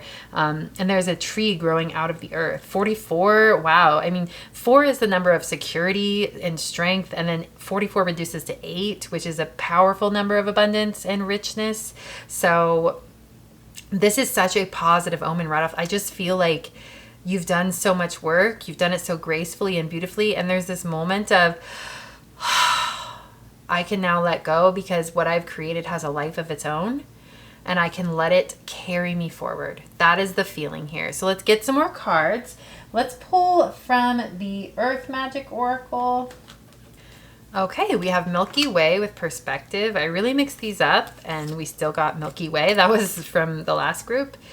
Group number 2 had Milky Way. And then we have Shaman with Ancient Healing Wisdom. Okay, that is making me like, there's something so beautiful about this, because with Shaman and Ancient Healing Wisdom, I'm getting this legacy energy. I'm getting this earth energy, this power, this grounded power, this like benevolence coming from the earth to bless you with the abundance and riches that you so like are so worthy of stewarding in this life. And then over here with Perspective, we have, it's making me think of the universe. It's making me think of the divine and how the divine is going to bless you. So there's this beautiful marriage and union between heaven and earth, between the divine and Pachamama, like coming together to bless you with the abundance that is, I want to say, rightfully yours. There's something here about being chosen to steward a certain amount of wealth on this earth. This could be like stewarding a piece of land. This could be stewarding like a home or a business that's going to benefit the earth and benefit human beings. And there's something here that's really beautiful and balanced and harmonious with both the divine and the earth. And there's this gratitude coming through from the divine and from the earth, saying thank you. Thank you for using your riches for good. Thank you for wanting to manifest this beautiful experience for human beings to come and help heal the earth and help heal themselves. There's something here. There's a beautiful healing energy. Like maybe some of you want to open up like a retreat center, or want to open up like there, and it feels so grounded on the earth and in nature. So there's something about human beings interacting with nature and the healing power of that. So that's coming through right off the bat. Let's get a couple cards from the Litha Oracle. This is called Seasons of the Witch, and Litha is summer. So I think there are 5 seasons in this, like different decks, and each one represents a season. I need to get the other ones. These are so cute. These are really sweet cards. Okay, so your first card is this. Wow, this came through in group number 2 too. That's a powerful connection there. So if some of you are feeling called to group number 2, there you go. Or if you came from group number 2, huge confirmation. So Sunset Dinner number 39, an invitation awaits you. Yell to the stars that you are ready to go. Oh, I love that. And then Heat Wave number 15, there is something ominous being illuminated by the flames that await. So the message that came through with group number 2 with this Heat Wave card was that like you are the abundance you seek. Like the abundance comes from you. It does not come to you. It's something about that. And this is so interesting because I feel like that's giving this energy of giving and spreading your love and it nourishing the soil around you, the world around you. And then over here we have Sunset Dinner, an invitation awaits you. Yell to the stars that you're ready to go. That feels like something that's blessing you from the external world. So there is this beautiful harmony going on there. And yeah, let's just dive right into the tarot. Right off the bat, the energy is so beautiful here. You are so ready to welcome abundance. And if you are coming from group number 2, what a beautiful omen. Like, what a beautiful message. I love that you came here from group number 2, for those of you that did. Because group number 2 really talked about honoring a part of you that has felt left out of the abundance you know your soul is worthy of. And now this just feels like someone who knows their worth, and it feels so harmonious and beautiful and natural. It's not about your mind. It's not about what you think you're worthy of or what you think you're creating. It's about going on a journey of love and of giving to the earth around you. So much so that it's only natural law that you receive in return. And your intentions to make the world a better place. Your intentions to heal people, to heal the earth. Being met with all the resources you need, the platform you need, whatever it is you need to fulfill that mission, because that mission is of the divine, is of the earth, the earth's will, the divine's will. So this is more than just you. This is you going along for the ride of this higher mission. Yep, we have the Magician on the bottom of the deck there. Ooh. And, oh, that's beautiful. I don't think I've ever seen this card. It's called the Delphic Bee, number 5. So it's a Hierophant, but I love that it's a feminine figure instead. That's beautiful.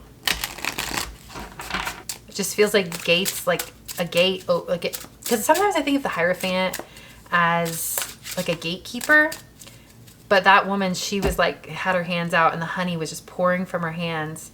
I don't know. I feel like the gate is open, like the doorway being opened for you by the divine, because they trust you, because they know your mission is pure, because they know what you want to do with your wealth and your abundance is nothing but good and pure. There's something there. Okay, so 7 of Swords, 3 of Pentacles, Princess of Pentacles or Page of Pentacles, Rebirth. This is the Judgment card in Tarot. And then we have, wow, the 10 of Pentacles. Did I not mention Legacy? Yeah, you are someone who's living such a purposeful life, and your intentions with building abundance is so admirable. Oh, wow, the Emperor. I mean, there's no doubt in this world. Like, there's no doubt that you are going to build the wealth and abundance that you seek to build. And not only for yourself. This is not selfish wealth and abundance. This is about gaining resources to truly, truly live your calling, to live the mission that has been placed on your heart to, I mean, obviously, if I say heal the planet and heal humanity, that can mean so many different things. So whatever that means to you in the dreams on your heart and the missions on your heart and the way you want to transform the world, whether it be in the smallest way or the grandest way, you're going to have the resources to do it, period. And you're going to be in a place in your life where you're so supported that you can live a balanced life of peace and harmony, while also staying aligned to a mission that truly has impact. King of Swords and Justice. These 4 central cards are what I'm focusing on right away, because we do have, I mean, the 10 of Pentacles and the Emperor. Wow. Such stability, generosity, support. This will be an energy that you do get to embody in your lifetime. You will be a fortress. You will be a giver. You will be a provider. This rebirth energy, and then we have the Page of Pentacles over here, which is like a new endeavor, like a new business, a new like something that you're creating that's beginning anew in your life, and it being next to the rebirth or the judgment card. And wow, we have an ant here. I haven't had an ant on this table at all this whole time. Ants are about collaboration. We do have the Three of Pentacles here, which is about collaboration. I feel like you're going to be a part of some organization to create good on this earth. You're either going to contribute to organizations who create good, you're going to create an organization that does something beautiful in the world. There's something there for sure. You're going to be some sort of benefactor of good on this planet that supports human beings, that supports the earth. This rebirth card with this bee, like being born, it is making me think of legacy in a way. Like if you are someone who create, I'm so bad with metaphors sometimes, but I'm thinking of like the beehive and what that means, and the honey over time, and what bees do for our planet. Think about that. Like they keep us alive, literally. They're so essential to the life of this planet. And this bee is being born. This is the next generation. The next generation is what you have your eye on when walking this earth. Like that is the next generation, is your purpose. Like there's something so beautiful about this, because it's so selfless to know that what you're doing, you may never see the full results of, you may never reap the full benefit of, you may never get to stand there in the satisfaction of where it went. You will in spirit one day. But you in the physical form, this goes beyond your life. This is for the generations to come.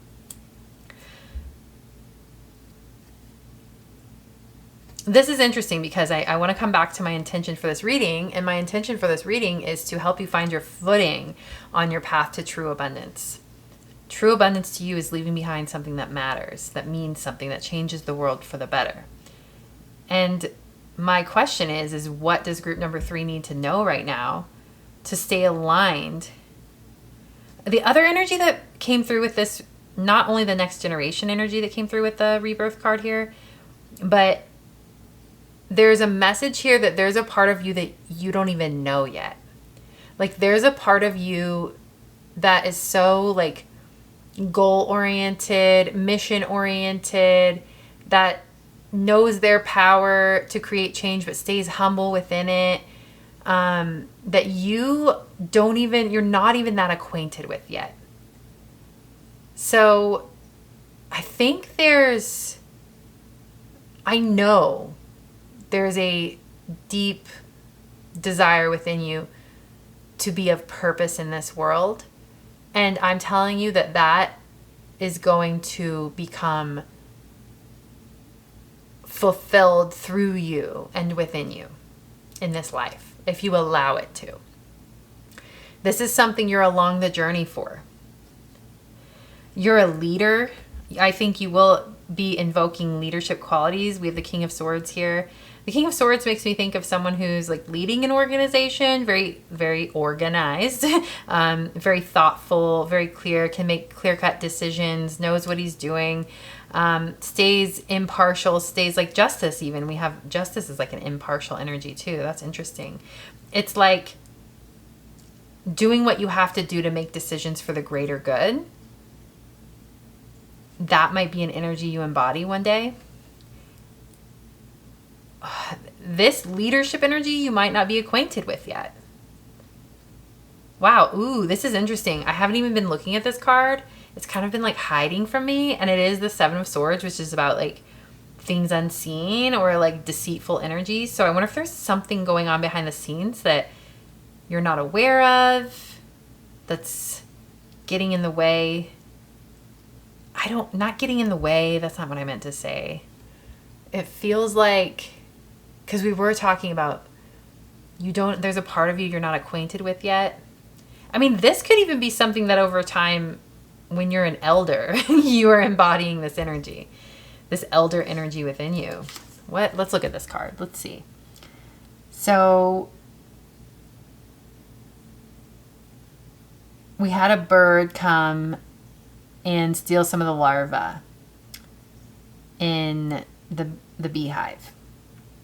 And of course, we had the swords in the beehive, but I'm kind of more focused on the bird coming and taking from the beehive.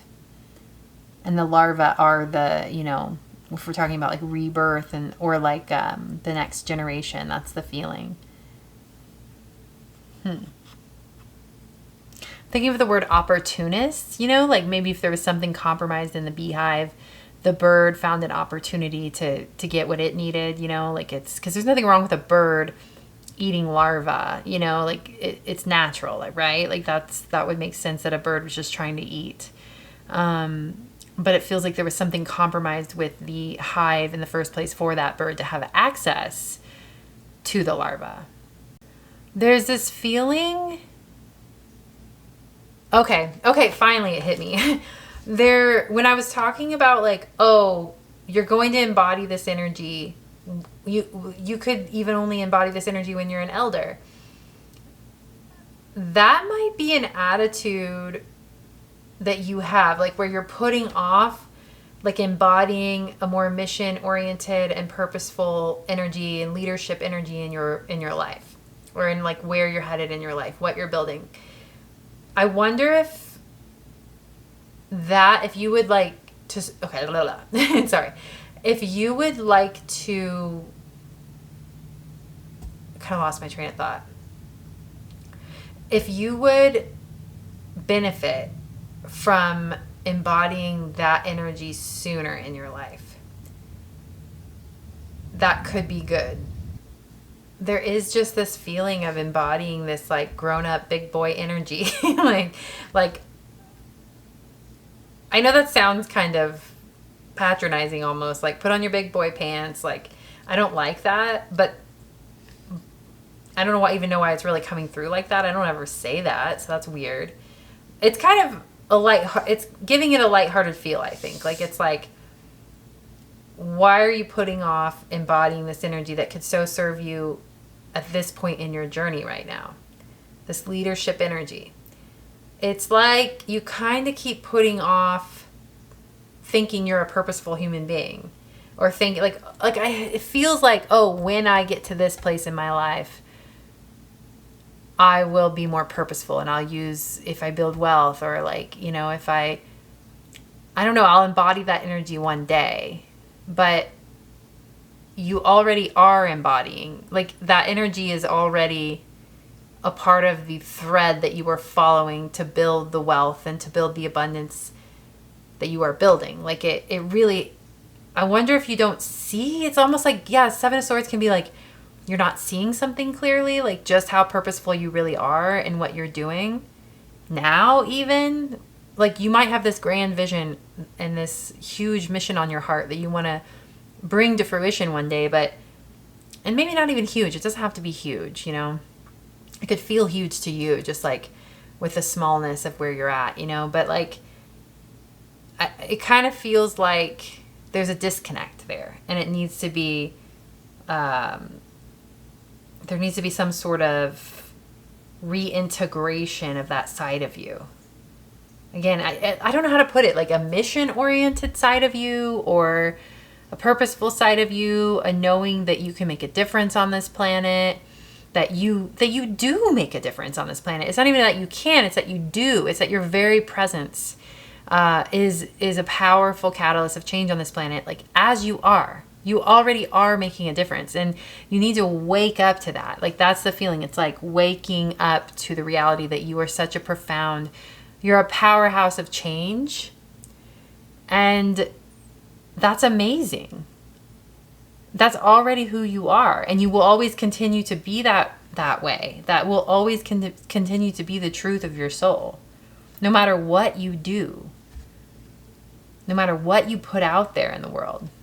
No matter how much you give, even if it's the smallest amount of time or energy or money or blessings or whatever the case may be, like your presence, you are this purposeful being. Like God, the divine, uses you for good, even when you're just breathing. And I think that integration wants to occur within you, and that knowing that that's that's innate to who you are. That's innate to your soul. And it can only grow and grow and grow and grow. So know that. Know that you're so purposeful and you make a difference just by being you. That's important. I don't know why, but that's important that you know that. And that you live in knowing of that.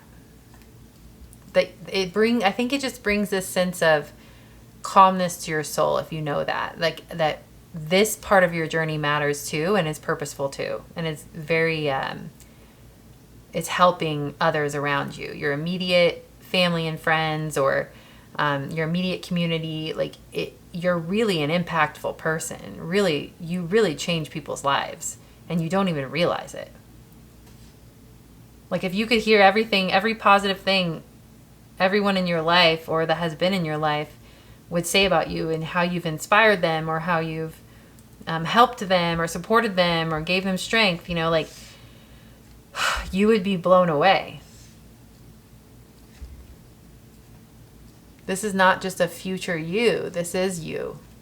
And one day you'll be more embodied in it, and one day you'll have accomplished more. But it's always been you.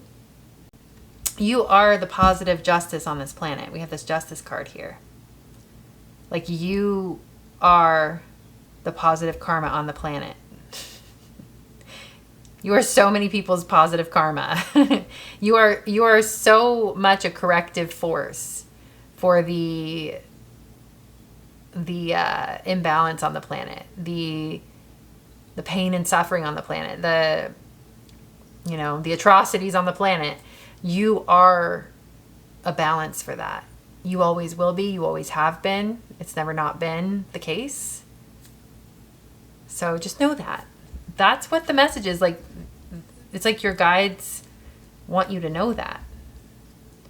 I think it makes your journey feel more worth it, if that makes sense. Like if you truly know that every little thing you do matters, I think you can like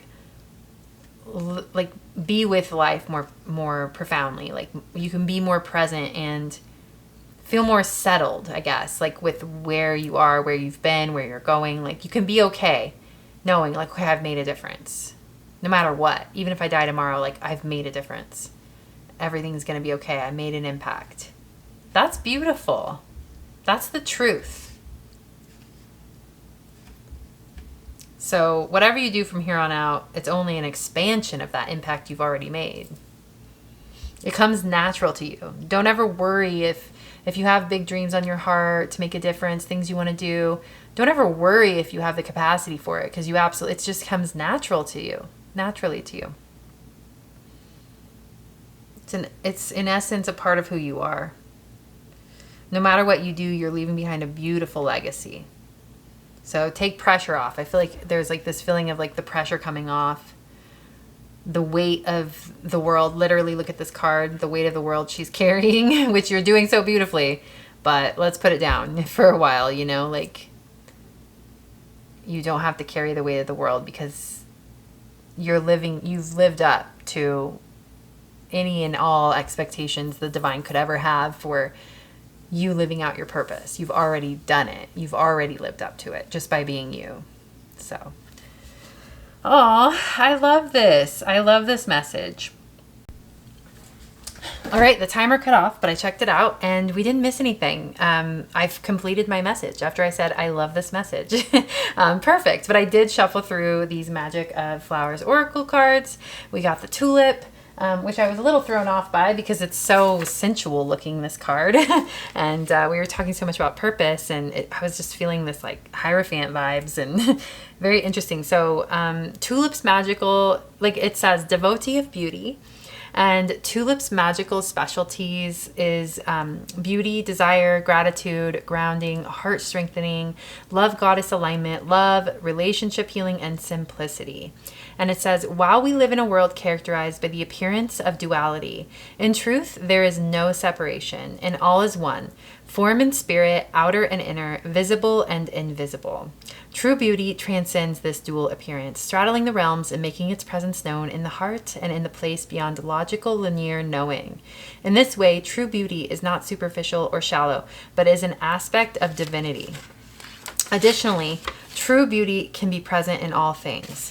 The obvious things we associate with beauty, such as faces, forms, art, and physical places, but also all else, including thoughts, situations, relationships, activities, and the present moment. The card counsels you to find the beauty in everything and indicates that there may be unrecognized beauty in the object of your inquiry. Every challenge possesses a precious kernel of inspiration.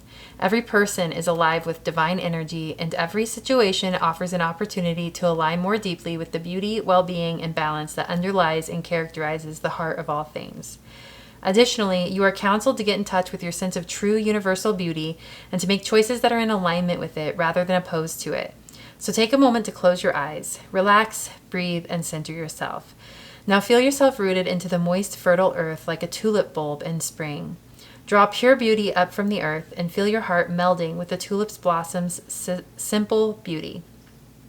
See the tulip at your heart begin to radiate white light like the sun, and see this light expand until it completely fills your body and aura. Now that you're bathed in the energy of beauty, awaken to its energetic momentum and current as it flows through what you're inquiring about. Allow yourself to move with this current to reap its heart-healing benefits and make decisions that will increase the overall beauty quotient in the world. Finally, recognize that you are a devotee of beauty even in the seemingly tiny details of life. When you brush your teeth, you are expressing devotion to the sparkling beauty of your mouth. When you sweep, you are expressing devotion to the clear and simple beauty of your home. When you speak to others, you are expressing devotion to their most beautiful selves while allowing your inner beauty to shine. Indeed, when done with the intention to glorify and magnify beauty, everything can be an expression of spiritual love and devotion. So, there are a few things this is making me think of. Being aligned to beauty means being aligned to nature. And being aligned to nature means being aligned to goodness herself. Being aligned to humanity in its most pure form, like in our most pure essence. And there is a simplicity to the purpose you hold in your life that transcends any thought, that transcends, like for instance, like this leadership character, like a King of Swords character. Like we do need that energy for certain like organizations to exist in order to contribute to an honoring of this virtue of beauty, true beauty, which is wild beauty, which is so incredibly natural. But the highest ideal is love and beauty within it. Everything's bowed down to this higher ideal. And another thing that was coming through was this feeling of no matter what you do, if you're aligned to beauty, if you're aligned to nature, if you're aligned to what lights your soul on fire, that what brings you a sense of joy, what brings you a sense of being connected to beauty, how do I put this? There's like this energy of even like beauty is so purposeful, even though it technically doesn't give anyone anything. It's not like providing like basic physical needs, you know, but it is a soul need. There's something you're tending to in yourself and in the world that others would see as non-essential, but to the soul it is absolutely essential, such as something like beauty. And I don't mean superficial beauty. I don't mean the beauty people are trying to force into their existence by getting fillers and plastic surgery. I mean true beauty, true wild beauty that cannot be contained, that cannot be described, that cannot be defined. There's beauty inherent in everyone and in everything. And it is wild in nature, and it is essential to the soul. There's something inherent to this purposeful journey that you're on that is akin to that sentiment about beauty. There's something that you're meant to fall into the flow of. You're meant to serve, that a lot of the world would view as not essential. Like, oh, there's a better pursuit than that. Like, you could be, like, I'm thinking of travel. I'm thinking of pleasure for the sake of pleasure. Beauty for the sake of beauty. Freedom for the sake of freedom. Like, it's something like that. There is something, while a lot of what you do might lead to providing some sort of essential need that does ground into the material and the physical needs of human beings, literally the physical needs of the planet, there's something, another layer of it that, I keep hearing the word whimsy, like has some whimsy to it, or has some, you just recognize the essential nature of something like whimsy, like of something, like there is an essence of the soul that is so wild, and you recognize that, and you take into account soul needs, not just physical needs, like not just human needs, but soul needs. Like, I don't know if I'm wording this correctly, but you give people this feeling, you leave people with this feeling of, wow, I'm safe to go after that weird dream of mine. Like, I have time, like, it is a worthy pursuit to go and make, like, crochet frogs or whatever. Like, it's like, you leave people with that feeling just by your very presence, because you dare to live a life that honors the soul in that way. Okay, I think I said enough to get the point across there. I don't even really 100% know what I was trying to say, but if it landed, it landed. I hope it landed. So beautiful, so wild and free. There's this feminine wildness coming through at the end of this, after talking about all this purposeful journey you're on, and I love that it kind of circled to this wild beauty energy. So, all right, so we're gonna do the infinite prayer today with this reading, and I'm gonna go ahead and write down my intention for you guys for the infinite prayer. I wrote, "You are purpose inherent. Follow your wild beauty." The purpose you hold is akin to the beauty of nature.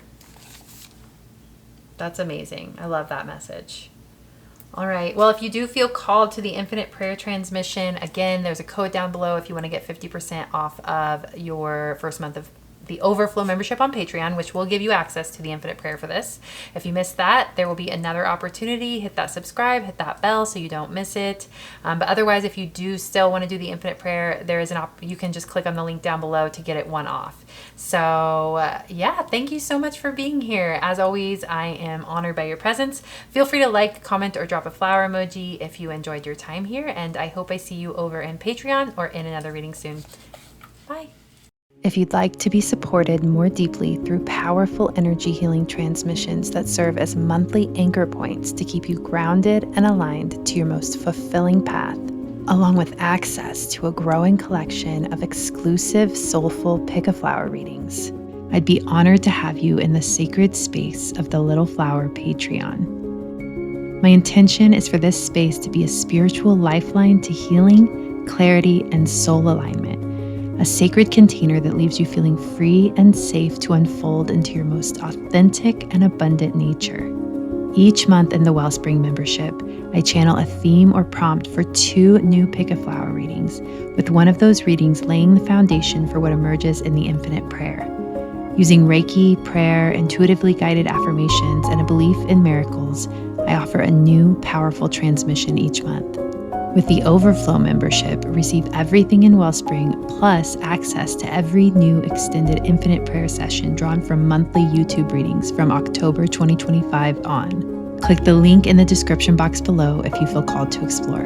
Feel free to like, comment, drop a flower emoji, or subscribe to The Little Flower. You may browse single Infinite Prayer transmissions, check out my adorable merch featuring my bee and flowers logo with the phrase, "Hello, lovely human," and leave me a tip or buy me a coffee if you feel called to. Last but not least, I have another YouTube channel called Soul Hearken, my heart and soul in video form. I'd be honored to have you over there as well. Everything you'll need is listed in the description box below. With so much gratitude, I send you prayers of happiness, peace, health, and wealth. You are honored and loved.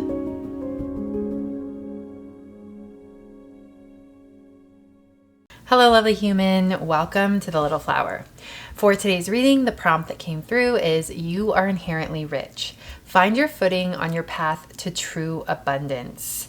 If you haven't been here, my name is Krista, and I use the presence and essence of flowers along with the tarot to deliver messages to help you align to your most authentic and abundant nature and path.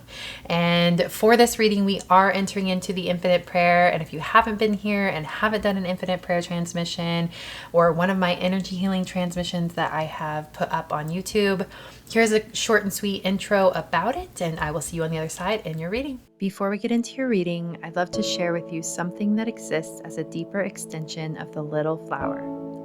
Inspired by a dream I once had where the divine reminded me that her healing waters are overflowing and meant for everyone, I offer what I call the Infinite Prayer. Using holy fire Reiki, prayer, intuitively guided affirmations, and a belief in miracles, I channel a powerful transmission each month in the Little Flower Patreon. I also offer extended Infinite Prayer sessions that flow from select readings, including the one you're about to receive.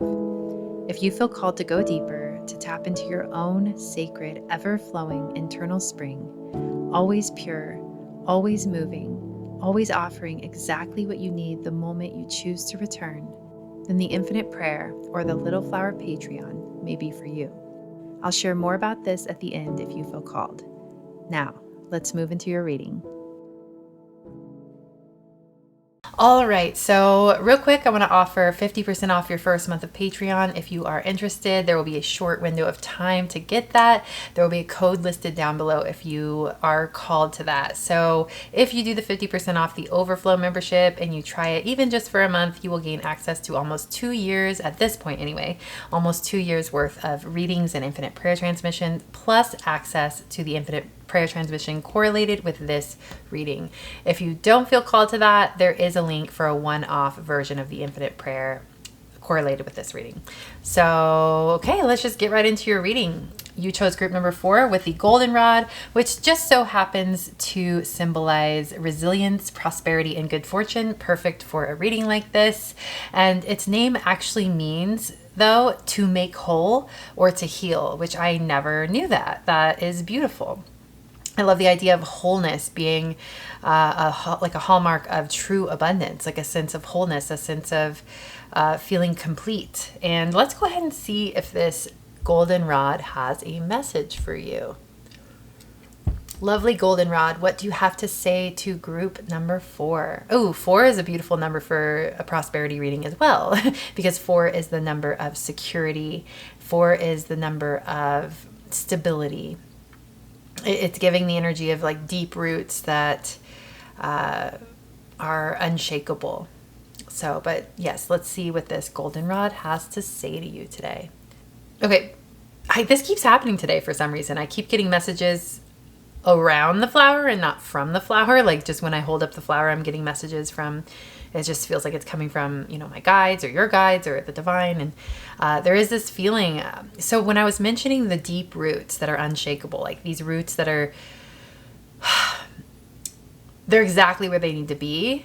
They're strong. They've been nourished.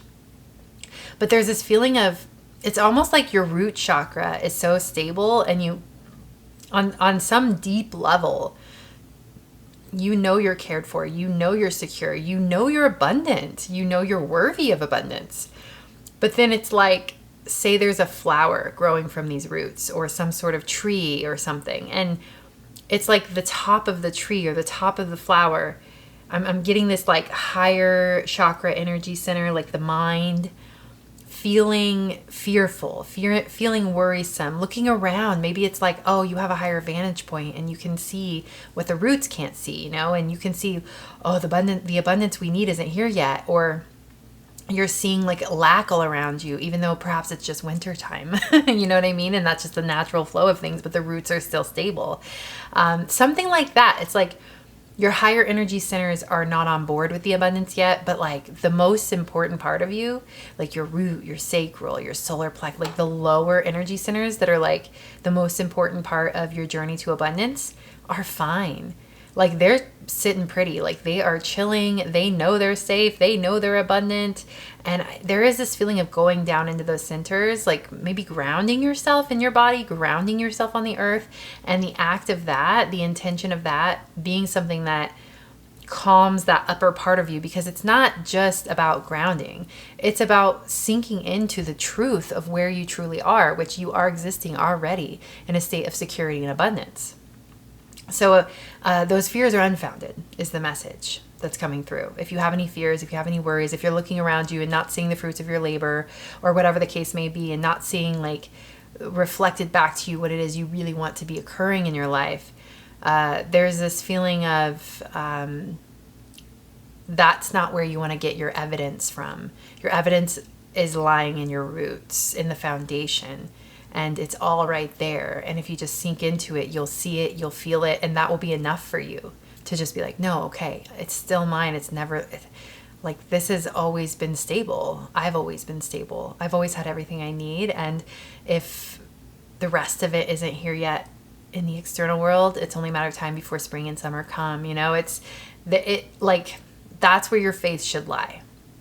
So beautiful. Okay, I think that is your message from the Goldenrod, and we'll put your Goldenrod right up here, and we'll get your oracle card, your overarching theme from the, what is this called? Why can't I think of it?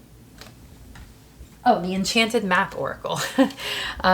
Interesting. Number 43 with details. There is a compass on the card with all of the zodiac signs. We have a magnifying glass, and it says in the magnifying glass, it says clarity. Oh my gosh, my cats get a little rough with each other when they're playing, so excuse any weird noises that are going on in the background. But that almost felt like a distraction or something, because there is this magnifying glass, there's this little mouse and in the magnifying glass it says clarity ... important notes. So there's some sort of fine print or something. There's something going on here. Something small that you're not seeing with that mouse. I'm going to have to get more cards to understand what's going on there. But I will also say 43,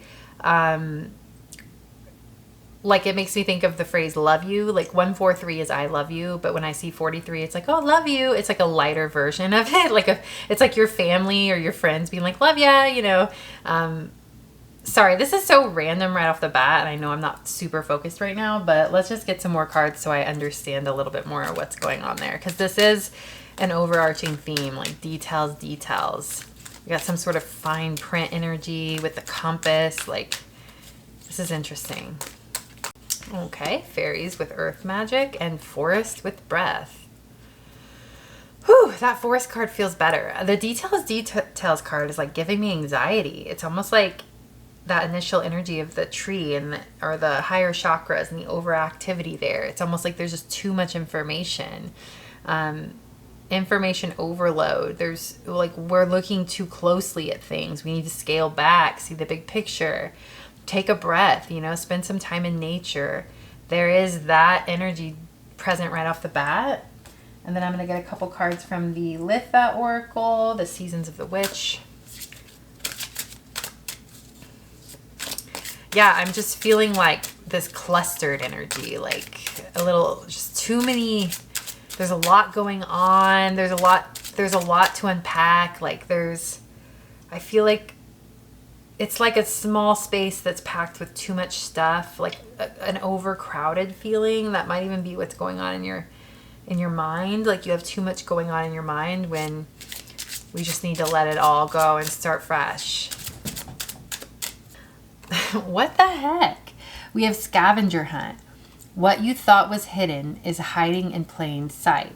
Yes, even the word scavenger hunt, it's making me think of someone really looking all over the place and looking at every little, like unturning every stone, like with this magnified, like looking at every little detail. But if you just scale out, the answer will come.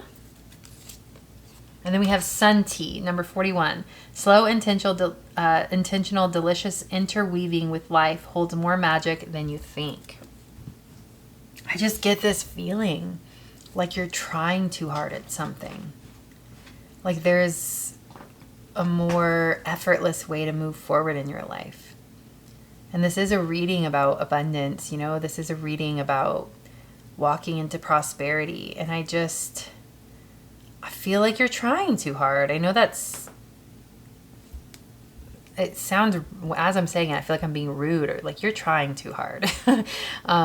But there is this feeling of taking a breath, taking a break, releasing, relaxing, realizing that it doesn't have to be a fight. It doesn't have to be a struggle.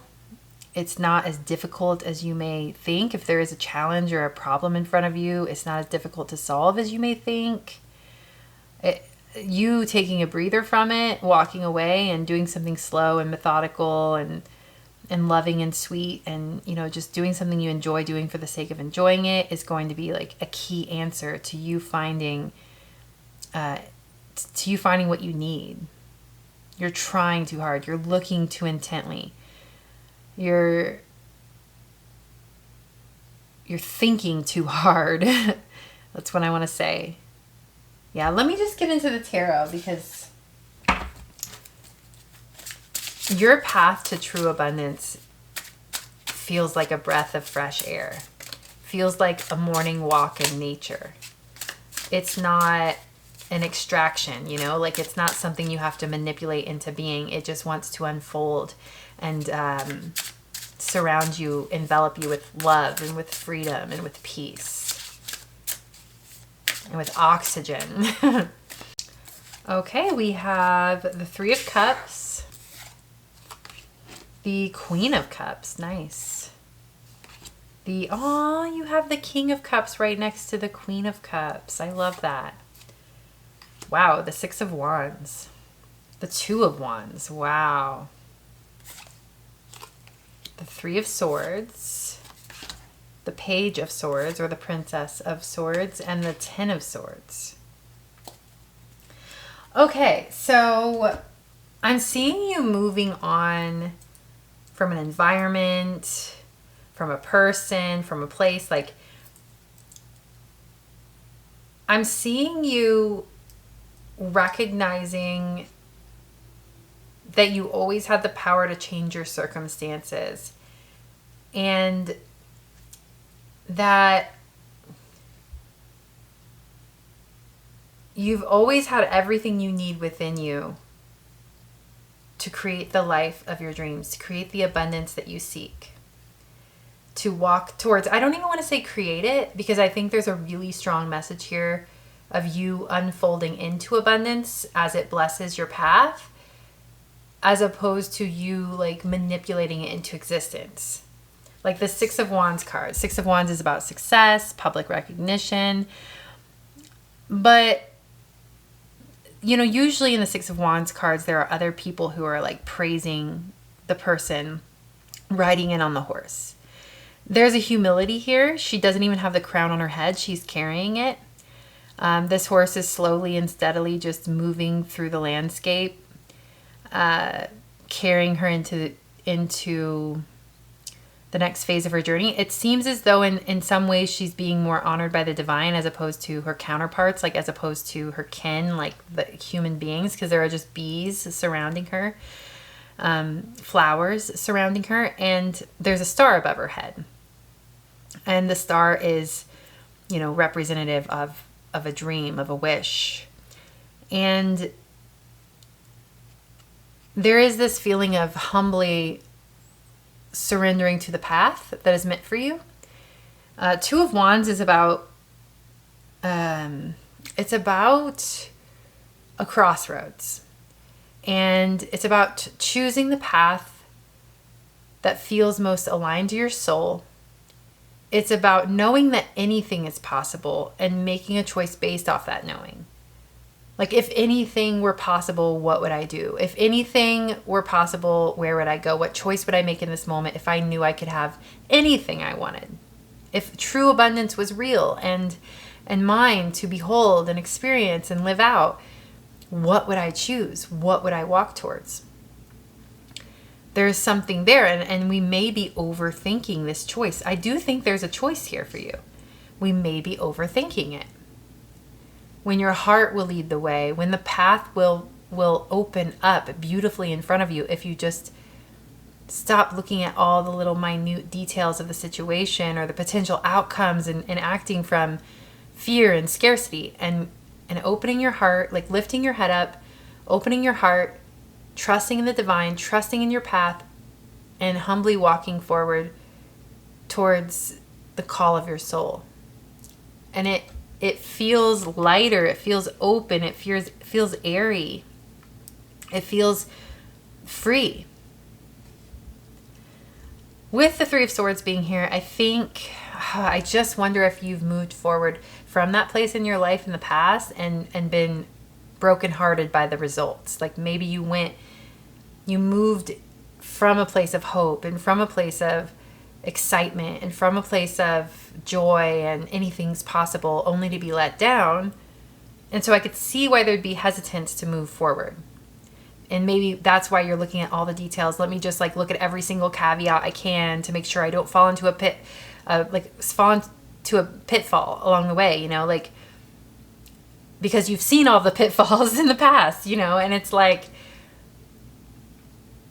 this is just one of those times where you once again have to get back on the horse, open your heart, and take the steps your soul's really calling you, even if it feels like a risk.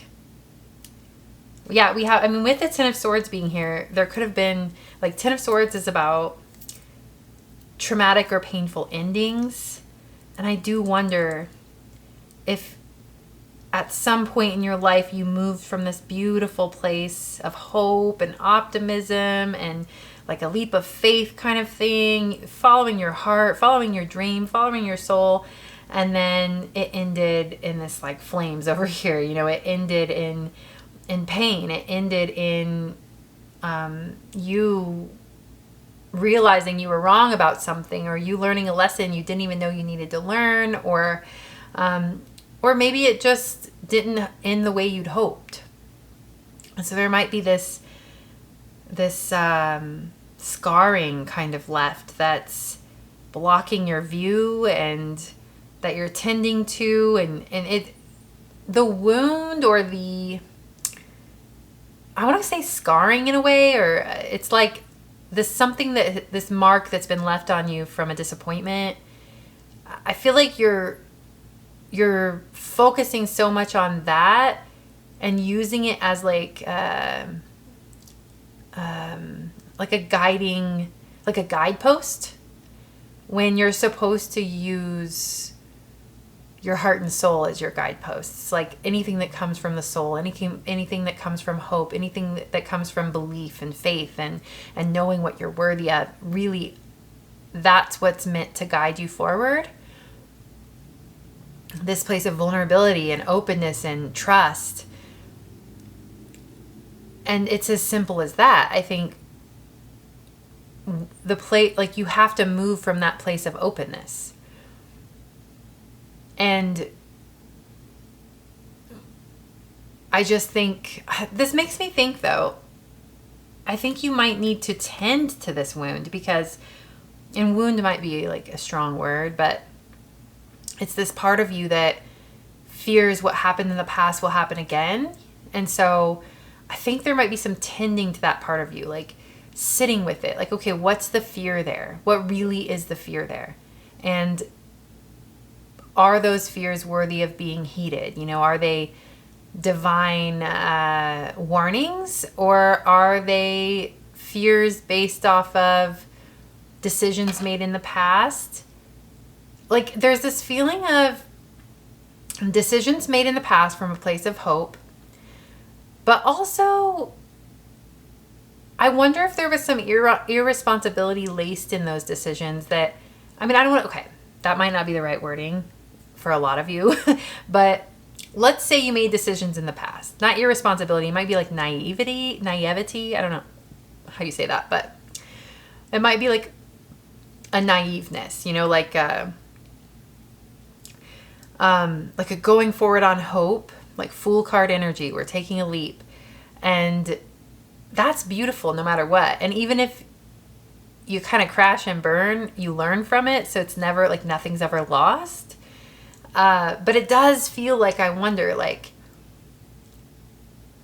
that energy of hope and following your dreams and expansion and anything's possible, laced with that naivety, could cause a crash and burn, could cause a problem, could cause you running into a wall, could cause a situation where you end up somewhere where you didn't want to end up, or end up in a deeper hole than you were in before, something like that.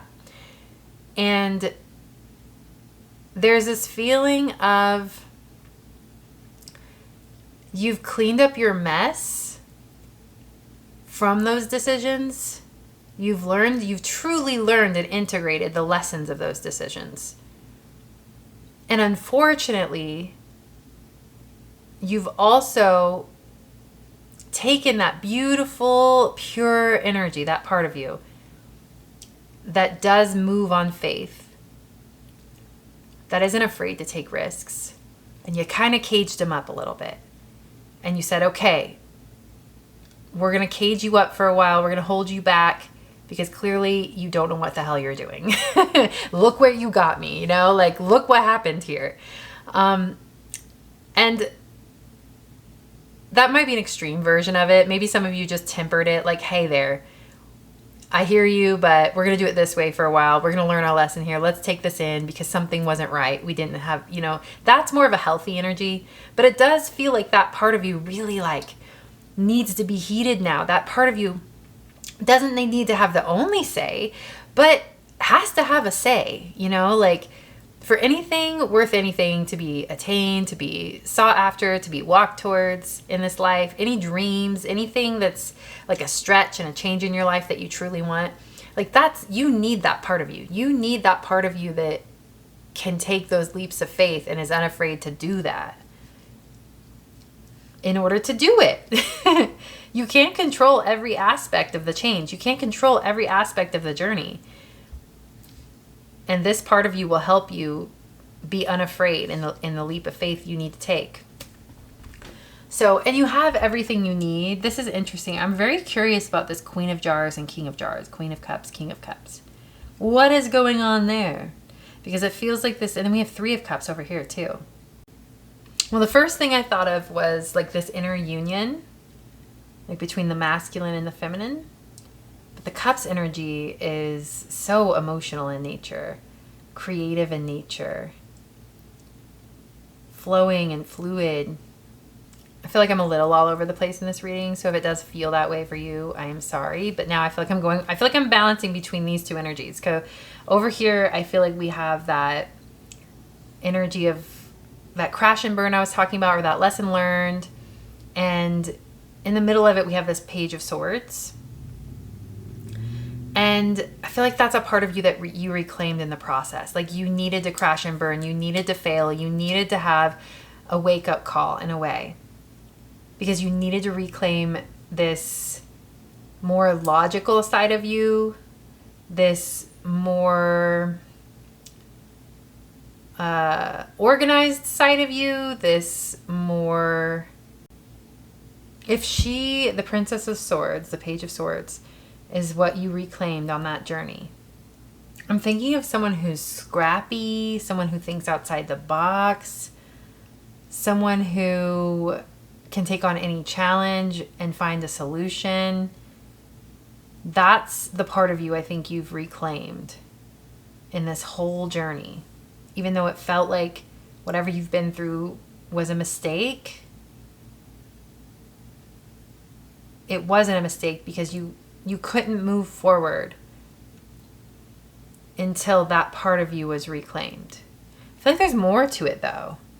That seems so light and airy, like, oh, this scrappy part of you, oh, this think outside the box part of you. Like, there's more to this Princess of Swords that you reclaimed. And I find it, like, I almost find myself judging it because I'm like, well, it's the Page of Swords. That's like the beginner energy. And that we're talking about like naivety and, oh, interesting. So this is such a juxtaposition and it's so hard to articulate in words. But when we're talking about the naive energy and how, say you made a decision before and you took the leap, just starry-eyed or hard eyes, maybe it was a relationship, it could be anything, but whatever it was, you used that side of you that had high hopes, that went on faith, and that naive part of you wasn't acknowledged. So I wonder if there was almost too much bravado in that decision-making process. It's almost like, I'm going to move forward and I'm blind faith. You know, I believe, like, there's this part of you that knows it. And like, it's like you so desperately wanted something to happen that you went after it anyway, even though this part of you wasn't fully developed or wasn't fully consulted, like wasn't recognized, seen for what it is, which is this more beginner part of you, naive part of you, this part of you that really, if you would have consulted, like, hey, you know what? I don't know if I really know what I'm doing here. And I can't guarantee, you know, like I'm new at this, you know, this side of you that's way more cautious now. Like, you need this side of you too, you know, like recognizing I'm a beginner at this. Like, I don't exactly 100% know what I'm doing. So I have to come from a more grounded place. I have to make sure my bases are covered. I want it before I make this leap. At least I have my, you know, like I have my bases covered before I make a decision. I'm more grounded. By the way, I can relate to all of this because a few years ago, I took off to Hawaii and I blew a bunch of money. And it was naive. The whole thing was naive. I wasted so much money. I got myself in so much credit card debt because I thought, like, oh, I'll find a place to live in Hawaii. Like, because I literally just wanted to escape my reality. Like, I just wanted to find a place to call home instead of really truly tend to my roots and tend to the foundation of my life, you know? So I'm truly relating to this experience that I'm describing to you right now. And I'm sorry if it's coming off so vague. I'm trying to iterate it as best as I can. But I guess like when I went through that experience, it was like I went to Hawaii and I thought my whole life would open up in front of me because that part of me that believes in what I'm worthy of and knows what I'm worthy of is so like resolute because she just believed so hard in what could like her potential and what she could create. And it's like I didn't realize the difficulties that I would be presented with, and I didn't realize just how tough it would be, you know. And there was so many parts of myself I didn't recognize that I wasn't ready. Like I was not ready for what the position I was putting myself in.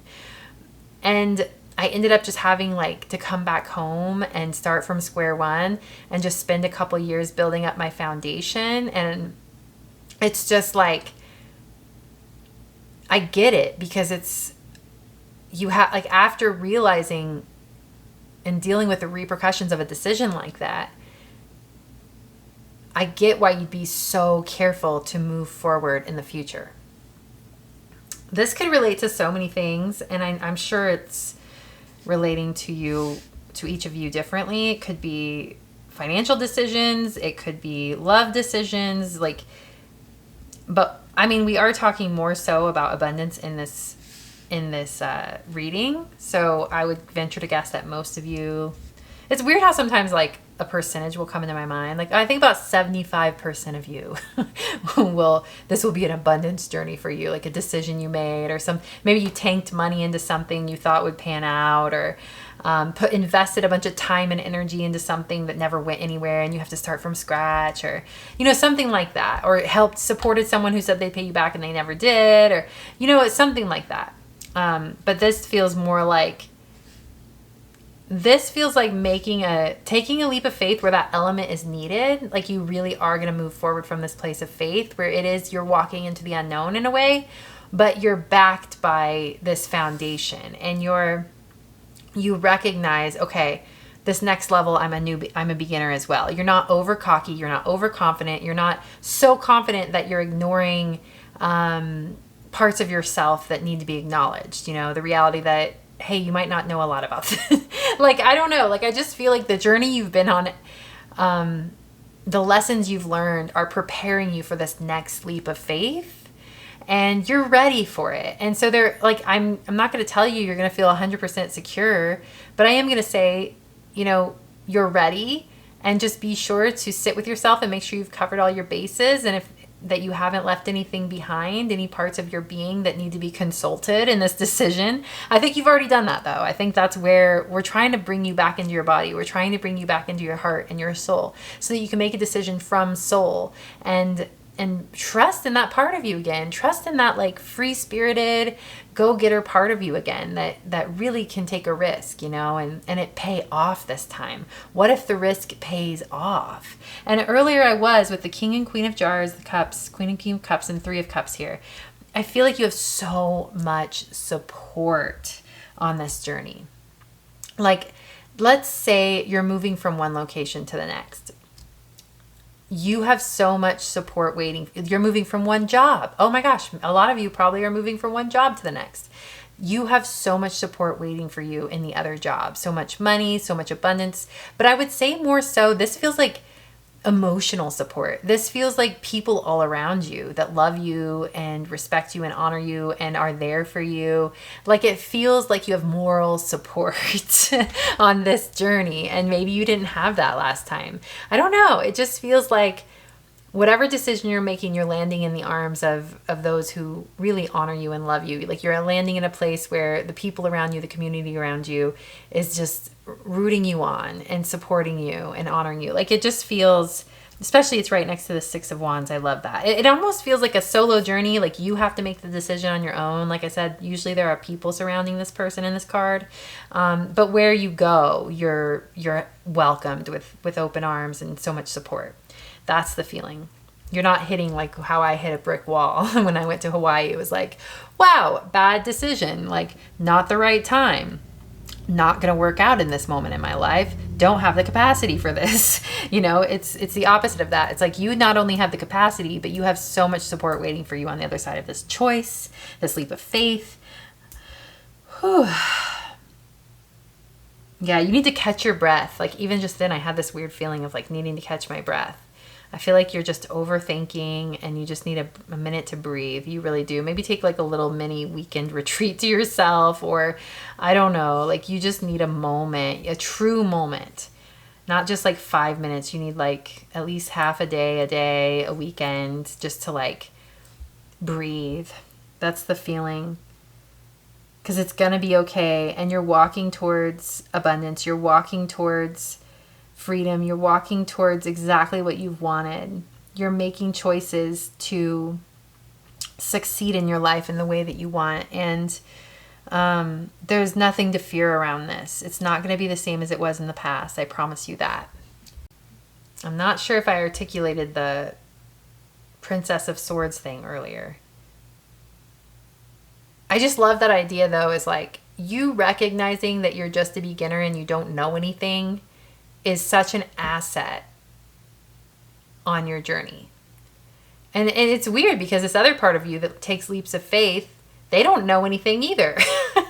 They're just like going off of like pure instinct, like pure soul.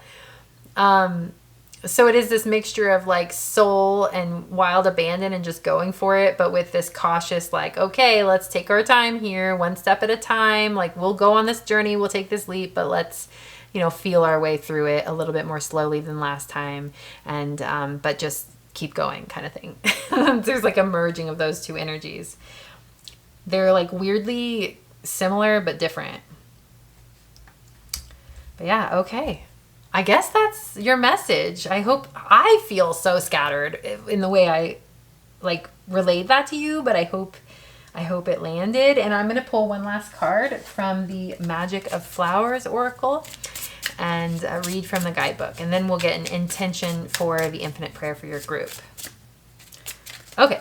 So your card is interesting. Narcissus. Those are daffodils. They're also called narcissus. So it kind of makes sense, the narcissist energy, because like that original energy of like going balls to the wall and making a decision, thinking you know what you're doing, only to be like schooled. It's like narcissism, like, oh, I got this. Anyway, let's see. Here it is. Aw, self-love. Connection to the other world, freedom from the past. Yes, freedom from the past for sure.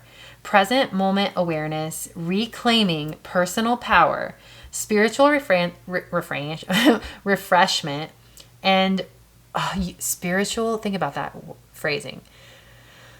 That feels so good for you. Spiritual refreshment. Oh, I love that. Romantic love. While we sometimes attempt to cultivate the soil of our personal growth through self-criticism, we will never experience the joy we desire or blossom forth in our fullest splendor if we do not bask regularly in the nourishing light of self-love. Like the sun rising over a beautiful landscape after a moonless night, or the earliest springtime flowers bravely showing their faces after the darkest hour of winter has passed. I'm getting emotional with this. Now is the time to let your awareness of your own beauty and majesty dawn. With regard to your question, the answer has to do with loving yourself more. Tune into your body, mind, and spirit, and take the time to ask yourself things like, is there something that I can do to make myself feel more comfortable, seen, heard, recognized, and loved? How can I love myself even more than I do now? How can I see myself in the most flattering and forgiving light possible? What will best support me in this situation? What do I truly desire? What thoughts, habits, and actions can I let go of in order to heal and nourish myself in the best possible ways? Though it might at first seem to have nothing to do with the subject of your question, even an action as seemingly basic as getting yourself more comfortable sleepwear, taking a warm bath, baking a batch of your favorite cookies, or diffusing essential oil of lavender in your space, when performed with the intention of self-love, can help shed light on the issue at hand and precipitate the energetic momentum you seek. Okay, so then it says, there are a few suggestions. This says, put yourself first in this situation. Once you are clear on what your needs and desires are, and once you have taken care of yourself appropriately, you can tend to the needs and desires of others as you feel guided and in a way that is in alignment with your own self-care. Let go of harsh criticism, negative self-talk, or trying to force yourself to do things that don't feel good to you. That's a good message. It feels like all of you really needs to be on board with the next decisions in your life, and taking a breather to just breathe and just be kind to yourself, nourish yourself, love yourself, tune into your, like it says, tune into your mind, body, and spirit, and take at least one step in the physical world, such as taking a bath or lighting a scented candle, to support your needs while expressing love towards yourself. Yeah.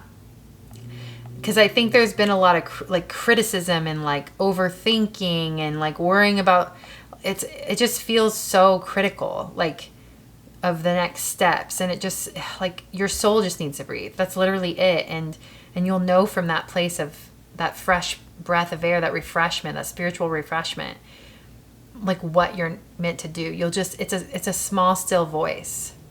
That's all you need.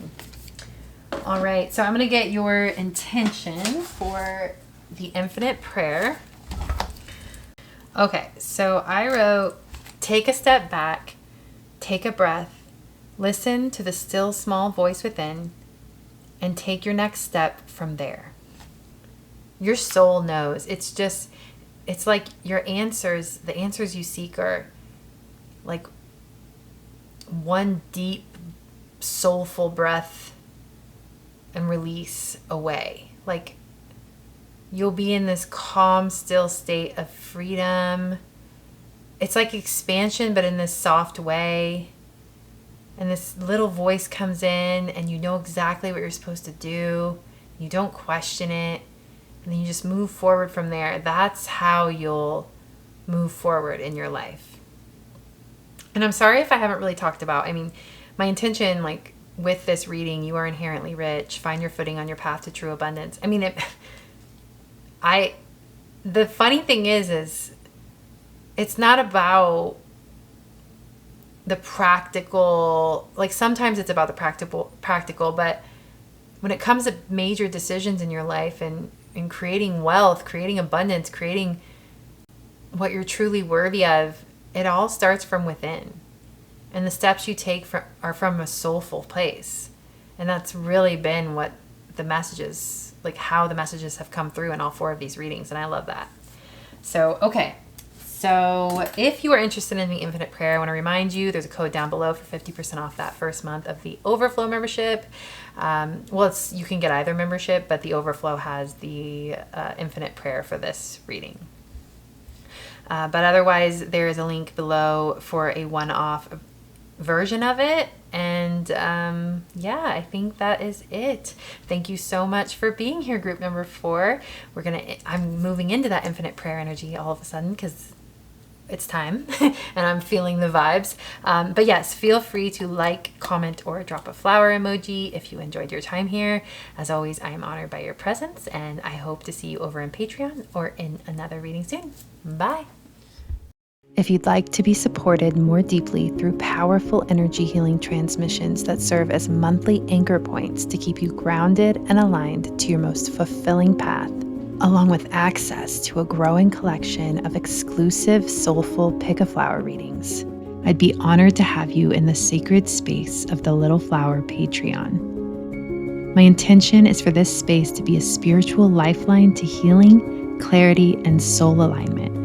A sacred container that leaves you feeling free and safe to unfold into your most authentic and abundant nature. Each month in the Wellspring membership, I channel a theme or prompt for 2 new Pick a Flower readings, with one of those readings laying the foundation for what emerges in the Infinite Prayer. Using Reiki, prayer, intuitively guided affirmations, and a belief in miracles, I offer a new, powerful transmission each month. With the Overflow membership, receive everything in Wellspring, plus access to every new extended Infinite Prayer session drawn from monthly YouTube readings from October 2025 on. Click the link in the description box below if you feel called to explore. Feel free to like, comment, drop a flower emoji, or subscribe to The Little Flower. You may browse single Infinite Prayer transmissions, check out my adorable merch featuring my bee and flowers logo with the phrase, "Hello, lovely human," and leave me a tip or buy me a coffee if you feel called to. Last but not least, I have another YouTube channel called Soul Hearken, my heart and soul in video form. I'd be honored to have you over there as well. Everything you'll need is listed in the description box below. With so much gratitude, I send you prayers of happiness, peace, health, and wealth. You are honored and loved.